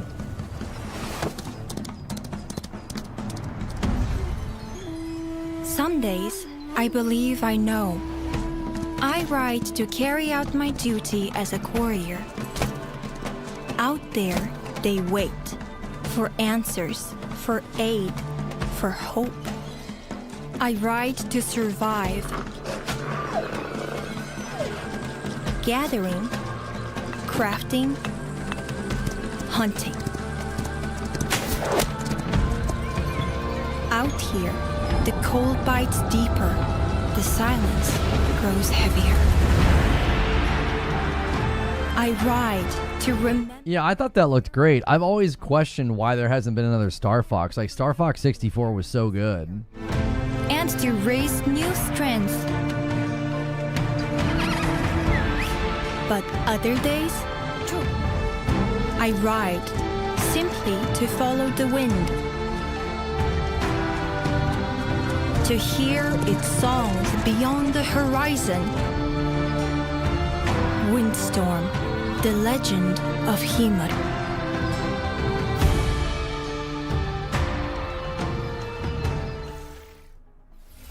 Windstorm, the Legend of Himori, is launching into early access, so quit horsing around and add it to your wish list. David, we talked about the jokes. All right, base building mech western Bounty Star is up next. Specifically, we've got an update from Dino God about when you can expect to embark on this post-apocalyptic adventure.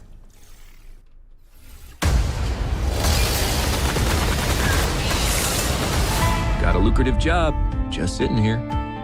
This building and the Junkie Mark II, primed to be the foundation of a legitimate operation. Clean it up, power it up, and take on a handful of low-risk bounties. And then the cash will start pouring in.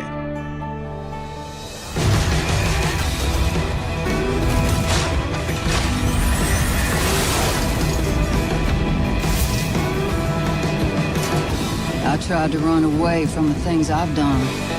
Thought distance could bury them. But ghosts don't care how far you ride. And I'm tired of running.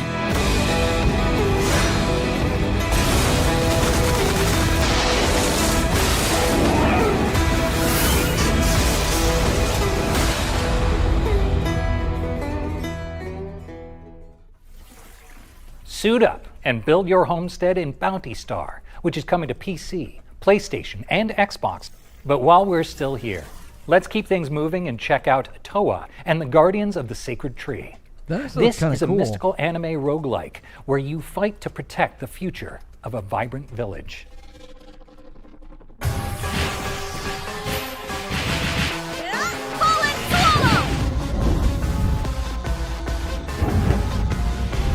now go. Remember to stay loose. What's happening? I must focus. We shall not relent our I charge. do hope you enjoy pain! Right by your side. Time to kick some butt! This is a demo right now. I've not tried it yet with Madam. This looks good.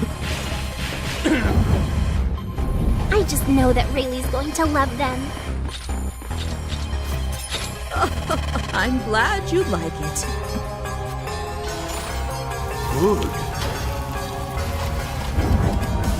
Don't worry, I'm with you. Oh, thrilling! My heart's racing.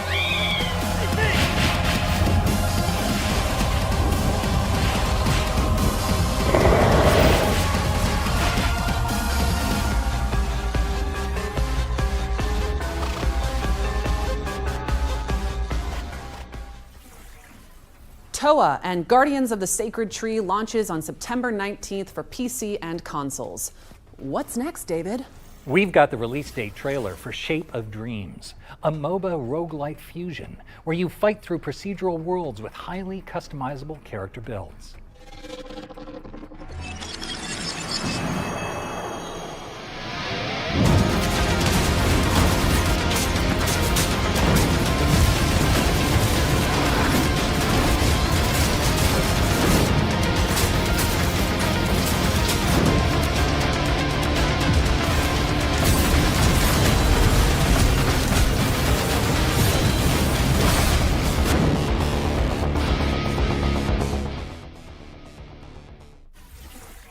You heard it here first. Shape of Dreams is coming to PC on September 11th, but there's a demo available now on Steam if you want to go hands-on after the show. Okay, I think it's about time we gave you all a VR mission. Reach is a reality-crossing adventure with full body awareness from Endream's Elevation, and we're pleased to debut the latest trailer.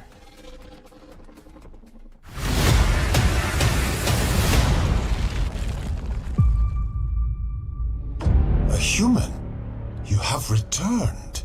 If you're here, something has gone terribly wrong. Farah is fraught with danger. You'll need help to survive. Take these gauntlets. They'll enhance your strength and help you heal. They are one of my finest accomplishments. Having the gauntlets enables the use of a throwing shield. The shield can be used to protect yourself and to help you climb. And climb you must.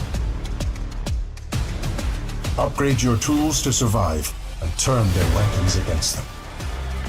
And climb metal surfaces. Ah, you found the grapple drones. I built these as an ingenious way to extend the reach of your poor, short human arms. Let's not forget your bow, an ancient but effective tool. Collect grubs to synthesize different arrows, then stun, freeze, and blast your way through Farah. Careful, Rosa. Quick, Rosa, we have to run! Quick, Rosa, jump!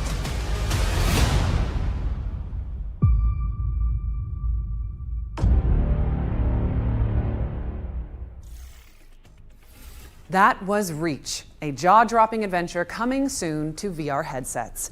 Get that on your wish list ASAP. And we're following that bombshell with a developer presentation for Little Nightmares 3. It focuses on a creepy carnival that you and your co-op partner will have the pleasure of exploring in the full game. Come to think of it, actually, where is my co-op partner? David? David? David?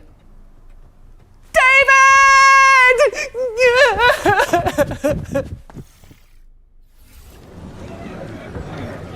Hi everyone, I'm Coralie Feniello, global producer on Little Nightmares 3, and today I'm thrilled to introduce you to a newly announced chapter of the game, Carnival.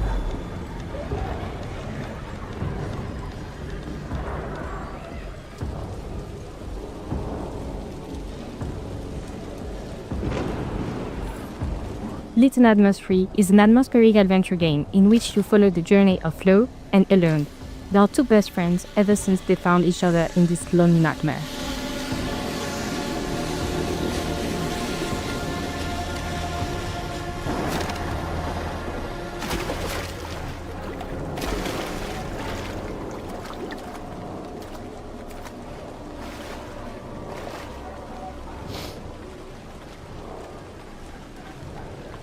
This time, they are trapped in the carnival, a place that might seem joyful and welcoming at first, but of course, appearances can be deceiving. Behind the colorful lights and twisted attractions hides an uncanny resident, a mysterious, menacing presence whose shadow looms over the entire place. You'll feel it, you'll hear it, you might even catch a glimpse, but never quite enough to feel safe. They do such a good job in these games of like setting these Apart from the residents, you encounter other unpleasant figures. The puppet, cunning and aggressive, love putting on a show in the carnival, especially for the hares, who seem oddly captivated by them and by candy. As you'll see, our two characters find a clever way to use that obsession, drawing one of them away to get a safe passage.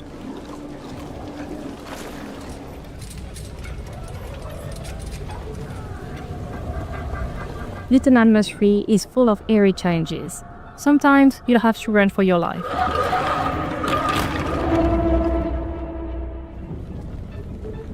But other times, it's better to be smart and stealthy to survive. Like here, where patience and silence are your best allies.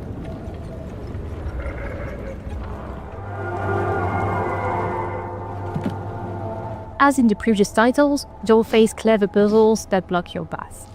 But for the first time in the series, you can now play online with a friend and face your childhood fears together.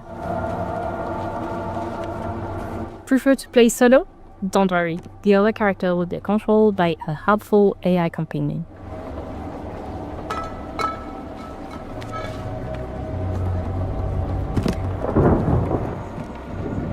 Looks like the puzzle has been solved, but don't worry, no spoilers here.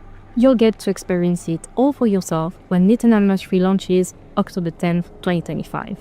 And if you want to dive into the nightmare right now, pre-order a digital copy of the game on PS5, Xbox Series and PC to get early access to the first title of the franchise, Little Nightmares Enhanced Edition, on the same platform.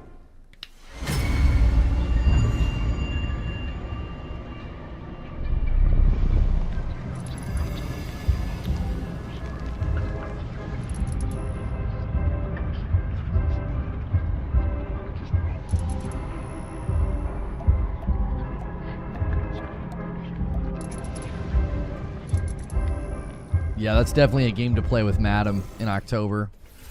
Little Nightmares 3 lands on PC and consoles this October 10th. And if it wasn't in your wish lists already, it should be now, okay? Because I said so. Okay. As you can see, I've had to get creative while David is somewhere. Is he in here? Woohoo! Is he not? You'll never know. And while you debate this Schrodinger's snake, let's feast our eyes on the latest trailer from Lost Helden, a hand-painted JRPG from Artisan Studios.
Mark your calendars because Lost Helden is coming to PC and consoles in 2026.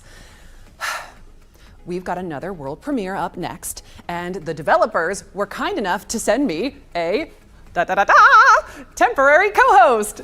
Super adorable. Don't get me wrong, I don't actually think he can read.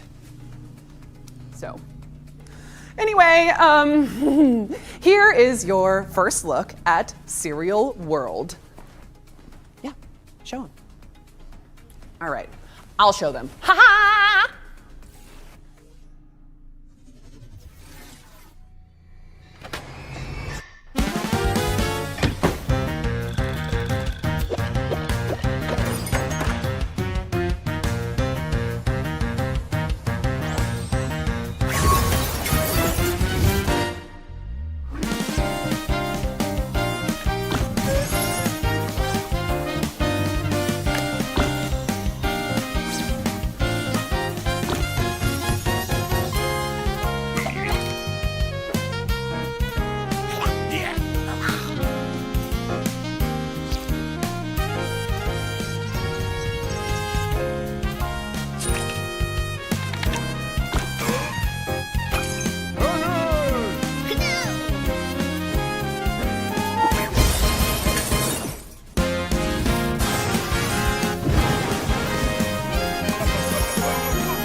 Wild Blue is the name of the Star Fox game. You're saying it's a roguelike deck builder that's coming to PC and consoles in 2026?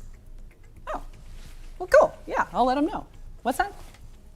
Oh, okay. Tell them to wishlist it. Yep. Yeah. I'll pass it on. Sounds Okay. good. You don't have I'm ours. back. I'm sorry I had an urgent Kodak call, but should I ask about the little creatures or? Nope. Yeah. Okay. We go way back. Yeah, don't worry about those guys. Let's just focus on our final ones to watch deep dive. Yeah, sure. No further questions. Look, here's an interview with the developers of Phantom Blade Zero, where you play as an elite assassin.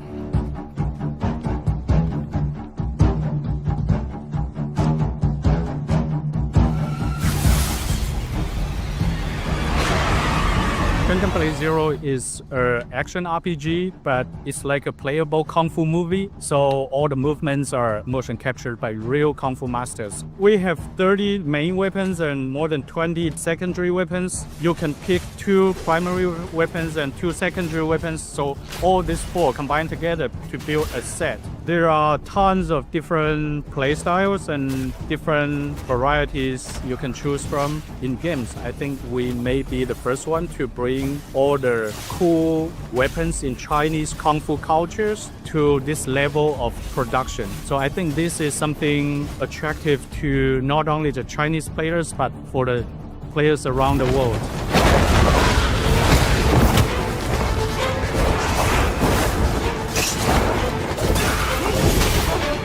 People will never understand what it is exactly until they actually play it. We're something in between a Souls game and a really big like Baldur's Gate or Witcher. There are many accessible ways to navigate people around the map, but nowadays, because Souls genre is very influential, so many people will hide everything and it's super complicated, no directions and everything. We see our games are different. We even have a hand-drawn map that will guide you to the next port, because our point is to tell a story, to build our original world, and to showcase our amazing move sets. And that's all our game is about. Our game is not about very slow move or explore or lost in the very intricate map. It's not like that.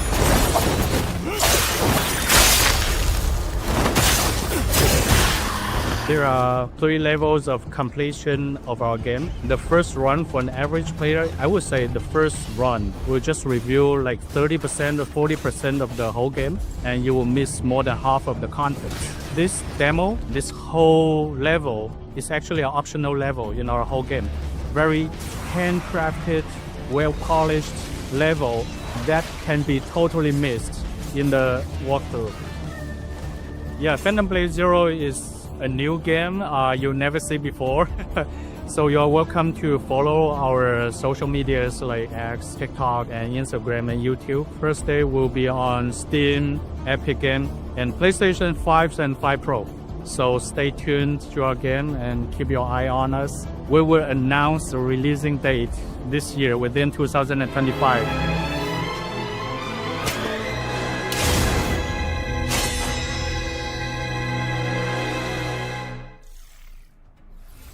Thank you to the team at S-Game for the lowdown. Wait, did he say demo? It's coming soon to PC and PS5. We're closing in on the end of the show now. No. I know. It's very sad. But there's still a few surprises left in store. Oh, was he talking about how Speaking it's of a which, playable demo there's at another Gamescom? world I don't think premiere. there's going to be a demo for us to play.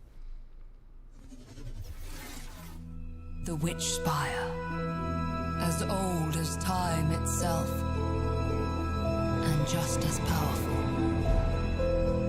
A door to new worlds. No, Phantom Blade Zero has never been confirmed for 2025. It was confirmed to be for 2026. They said they would tell us the release date in 2025, which is kind of confusing. And to call home.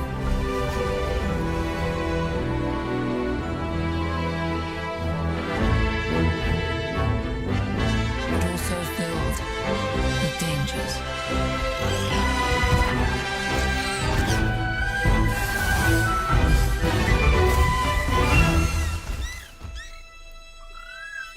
Where no one should have to be alone.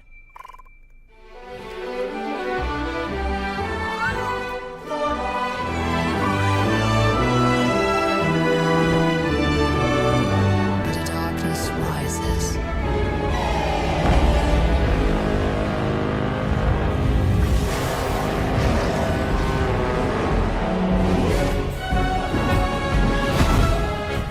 I mean, if you're a smaller studio, this is a really weird way to spend your money and effort. Like, this is cool. I mean, this is neat and very stylized, but like, this isn't gameplay. We have no idea what kind of game this is going to be. I mean, hopefully there's gameplay sometime soon.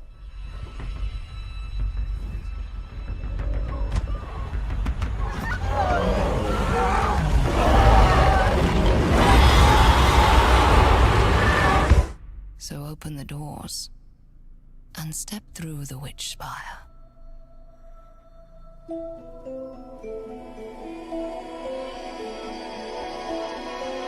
I have no idea what kind of game that is. Dungeon crawler, roguelike, deck builder. Spire is a magic-infused survival game coming to PC early access in 2026. That's a survival Shall game. we Like, see, keep it moving with another trailer, David? Absolutely. Here's gameplay. I'm not faulting them for what they decided to do. It's just an interesting decision to like spend time and money producing that and making that to show up to something like this, and like nobody has any idea what kind of game that is until they say it.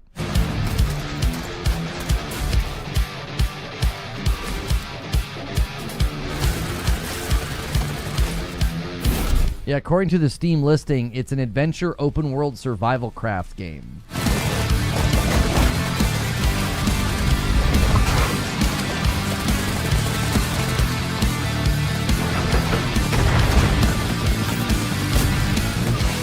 Вместо тепла зелень стекла, вместо огня дым.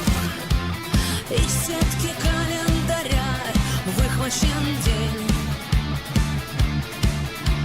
Красное солнце сгорает дотла,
Active Matter is coming soon to PC and consoles, but you can sign up for the closed beta right now at activematter.game and jump in when it launches after the show.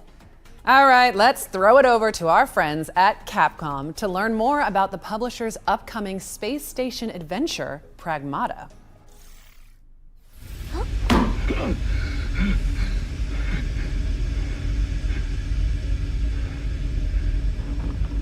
There you are. All better. Yeah. You patched me up.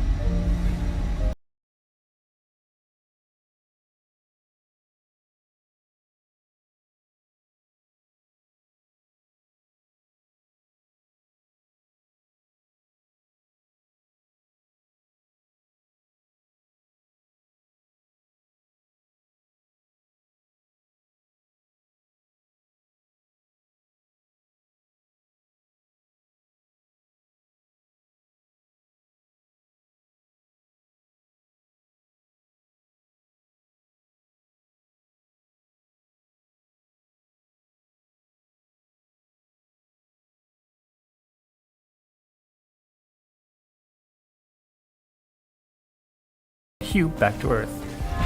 Hey! Get behind me! Move! Ain't shooting to... I think I can help! Bypassing first and second firewalls, hook through control protocols. Analyze them, converting the interrupt matrix. Visualization complete. Initiating hatch. Their journey will take them through I'm gonna have to play this in another language. I'm not gonna put up with that voice. standout features of Pragmata is the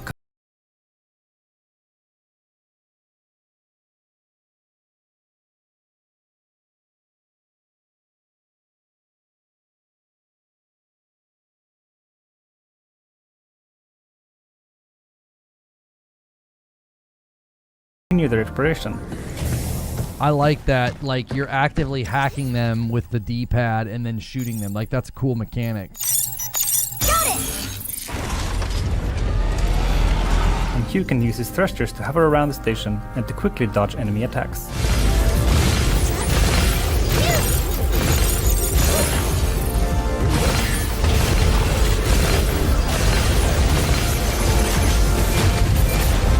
Yeah, this looks dope. Pragmata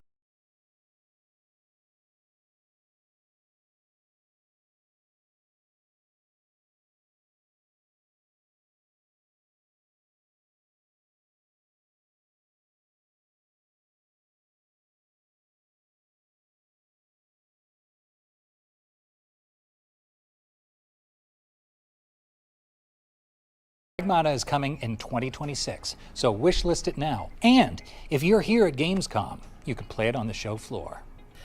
Okay, we've got one more thing to show you before we go. Yes, what would we be without a one more thing? Spooky season is approaching after all. Ooh, and this is our final girl. Enjoy.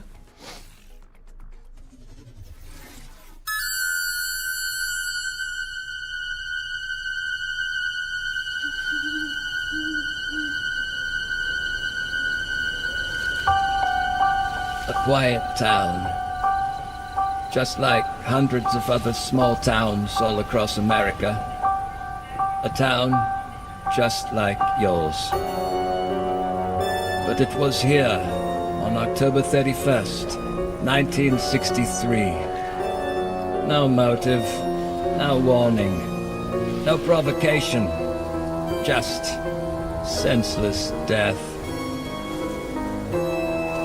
I met him 15 years ago. I thought there was hope, that he could be reached. But what I met was not a child. No emotion. Perhaps not even human. 15 years later, he returned home. But what happened that night was only the beginning.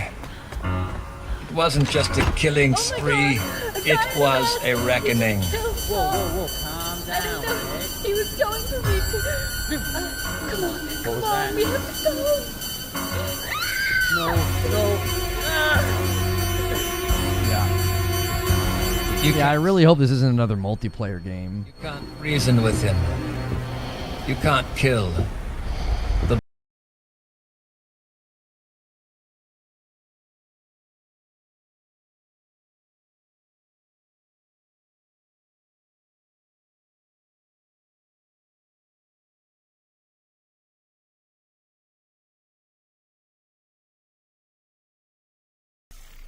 I wonder how that's going to play. That's right. Halloween, the game, is a stealth horror game based on the beloved movie from 1978. Yeah, it features a story mode as well as an online multiplayer component. And it's coming in 2026, so update those wish lists. But with that, we've officially reached the end of the show. Stealth horror single player. It could be really fun. Well, before we go, we want to extend a massive thank you to all the talented developers who contributed to this year's Gamescom showcase, as well as everybody watching at home who came along for the ride. Remember that you can head to the dedicated Future Games Show Steam page to wish list your favorite games from today's show. And we also have a ton of follow-up content dropping across gamesradar.com, so you can dig deeper into your favorite reveals. And if you want to watch all of the individual trailers from today's show, just head to the FGS YouTube channel. Don't go anywhere just yet, though, because our FGS Live from Gamescom showcase airs right after this, with even more exclusive trailers and developer interviews. That's right. I'm told they're opening the show with a fantastic world premiere, so you don't want to miss it. Yeah, right. Shall we sign off and try to seem all cool and collected? No promises. But here goes. I'm Maggie Robertson. And I'm David Hayter. And this has been the Future Game Show at Gamescom 2025. Yep. Nailed it. So good.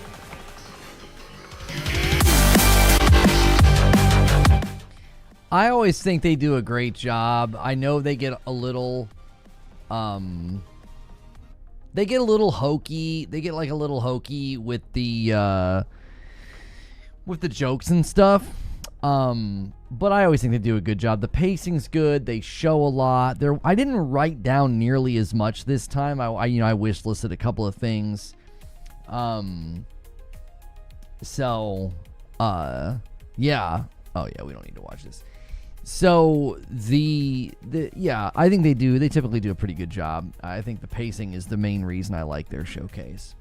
So make sure you guys have hit that like button and done all the things. We're on pace. We're only about 24 members behind pace where we want to be this many days into the week. We got 2 days left after this. We got tomorrow, though, is the Silk Song announcement. We'll do a waiting room for that. We'll watch that. It's not storming out or something. What the frick just happened? It might have been my battery being cycling. Okay, yeah, that's probably all that was. I was like, my lights just flickered. What the heck? So yeah, thought that was a perfectly fine show. And if you guys unlock Friday night, Madam and I will stream. You can obviously go beyond that and make us play a game or make her play a game. We don't actually have a game this week. We'll have to think of one. If you guys, we haven't had to think of one. We've been a little lighter in that department, but we've still been doing those Friday night streams. That's been a blast. And then the music channel should be available soon. Right now, the first album is available there in an unlisted playlist, but the actual music and with the lyrics fixed and everything should be available. Yes, and the Rogue Prince of Persia game did drop. I was going to be checking that out here in a second. I was going to end the stream, though, because it is a Wednesday, so my evening will quickly get swallowed up and taken from me. So, a lot of streaming today. I've been live for 7 straight hours. So, appreciate you guys. Remember, something that we've been kind of stressing lately, if I help you through your work day and I help you through your work week, consider supporting the channel directly. That helps us do this. That is how we do this. So thank you to everybody who gifts and does their members. The Jason's article. He's got an article about the BioShock situation. Yeah. So, let me pause the ads. Yeah, I've been trying to pause the ads. If we run them automatic, but I steadily pause them, it seems to help. YouTube's been seemingly treating us a lot better this week. Even before the events, we were getting treated better, so that's exciting. So no uploads right now. Whenever there's a bunch of events like this, there's not a whole lot we can do about that, and there wasn't a whole lot to react to. I don't think we're publishing an upload right now because we already did 2 live shows today. So we did have my Swords of Legend trailer reaction. That'll probably go up sometime. Recap on the AM. You want to recap right now? I mean, we watched a bunch of interviews with Xbox. No major standouts throughout the day. Just, trailers and info about stuff that we pretty much already know about. I did like getting to see new gameplay from Pragmata, the thing that we just got to see. That was actually a cool mechanic that they outlined. And then there was the 1348, what's it called? 1348 Ex Voto game looked cool. Bounty Star looked cool.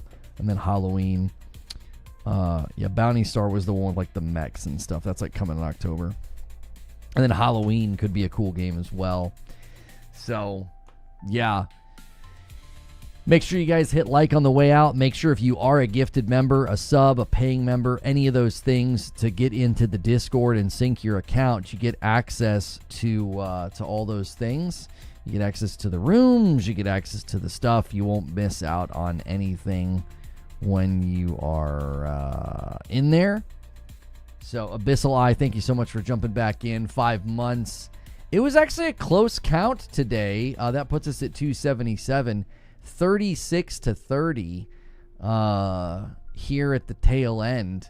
Very, very close between the platforms. It looks like the crown of the day is going to go to YouTube by 6 members. So congrats, Team YouTube.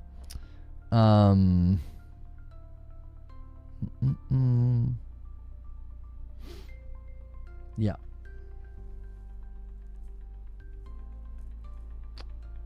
I was just making sure there wasn't anything else. I don't think there's anything else today. So, yeah. No new PlayStation ports to Xbox or Nintendo? No. I think that might have been a lot of smoke, no fire. We'll see. So, I think there's probably more games coming, but I don't know if the stuff that we were hearing about is exactly accurate. We'll see what they decide to do with some of the property, as well as some of the live service games. So, it looks like we have co-op gameplay. Yeah, I wonder how they're gonna do that. This isn't co-op gameplay, never mind. That must have been a companion for the Batman Lego game. Maddie places it's living rent-free in his head since it's revealed they're literally making an Arkham game. Yeah, it literally looks like an Arkham game with Lego, like the sneaking around full gameplay on IGN's channel. Oh, they've got 31 minutes over there of it. So, is it worth it to rewatch IGN's coverage? IGN did a lot of the same stuff. They were watching the Xbox stuff. So, Lego Batman has a rainbow outfit. Okay. They're showing him running around in his classic outfit over here on IGN. Yeah, they have totally taken. I mean, this is Arkham. This is Arkham Knight. This is great. This is great, dude. I want to play this so bad. The texture on his cape, all of it. It just looks so good. I never ever would have thought that like this is something that I would want or that would even get made. You know what I mean? It just looks fantastic. And it does look like you've got a character. Okay, yeah, so he just switched characters to Jim Gordon. So it looks like you'll probably be able to then to play together, because they do say on the website there is local co-op. So yeah, I think this looks fantastic. Yeah, my kiddos will love this. They will absolutely love this. So you can check that out on IGN's channel right now. And yeah, Lego Batman's kind of stolen the show, you know. Excuse me, for the week. Yeah.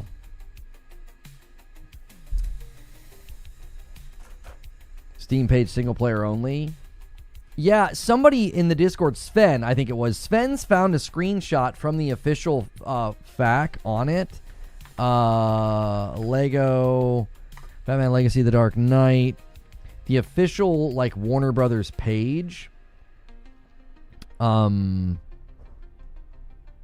had a frequently asked questions, did they not? I don't know how he found it. Reveal trailer. There's assets to download.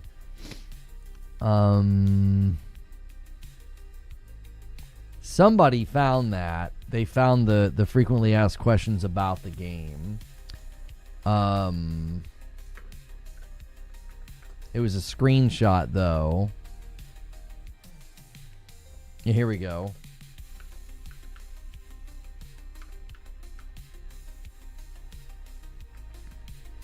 So I'm at legogamesupport.wbgames.com, and it says, will Lego Batman Legacy of the Dark Knight have online co-op gameplay? Fans of all generations will be able to enjoy the game solo or team up with a friend or family member through two-player local couch cooperative gameplay only. Online co-op will not be available. So this seems to be an official. Seems to be an official page. LegoGameSupport.wbgames.com. I don't know. This seems genuine. Unless this is a fan-made site or something. I don't know. But it's at WBGames.com. So if you go to WBGames.com, that's the official domain, is it not? Yeah. Yeah. So that's an official site. That's an official support page. So online co-op should be a thing. I don't think they typically do online co-op with their games because then they don't have to worry about building like matchmaking and netcode and all of that. You know what I mean? That would be my guess as to why they don't do it. So yeah.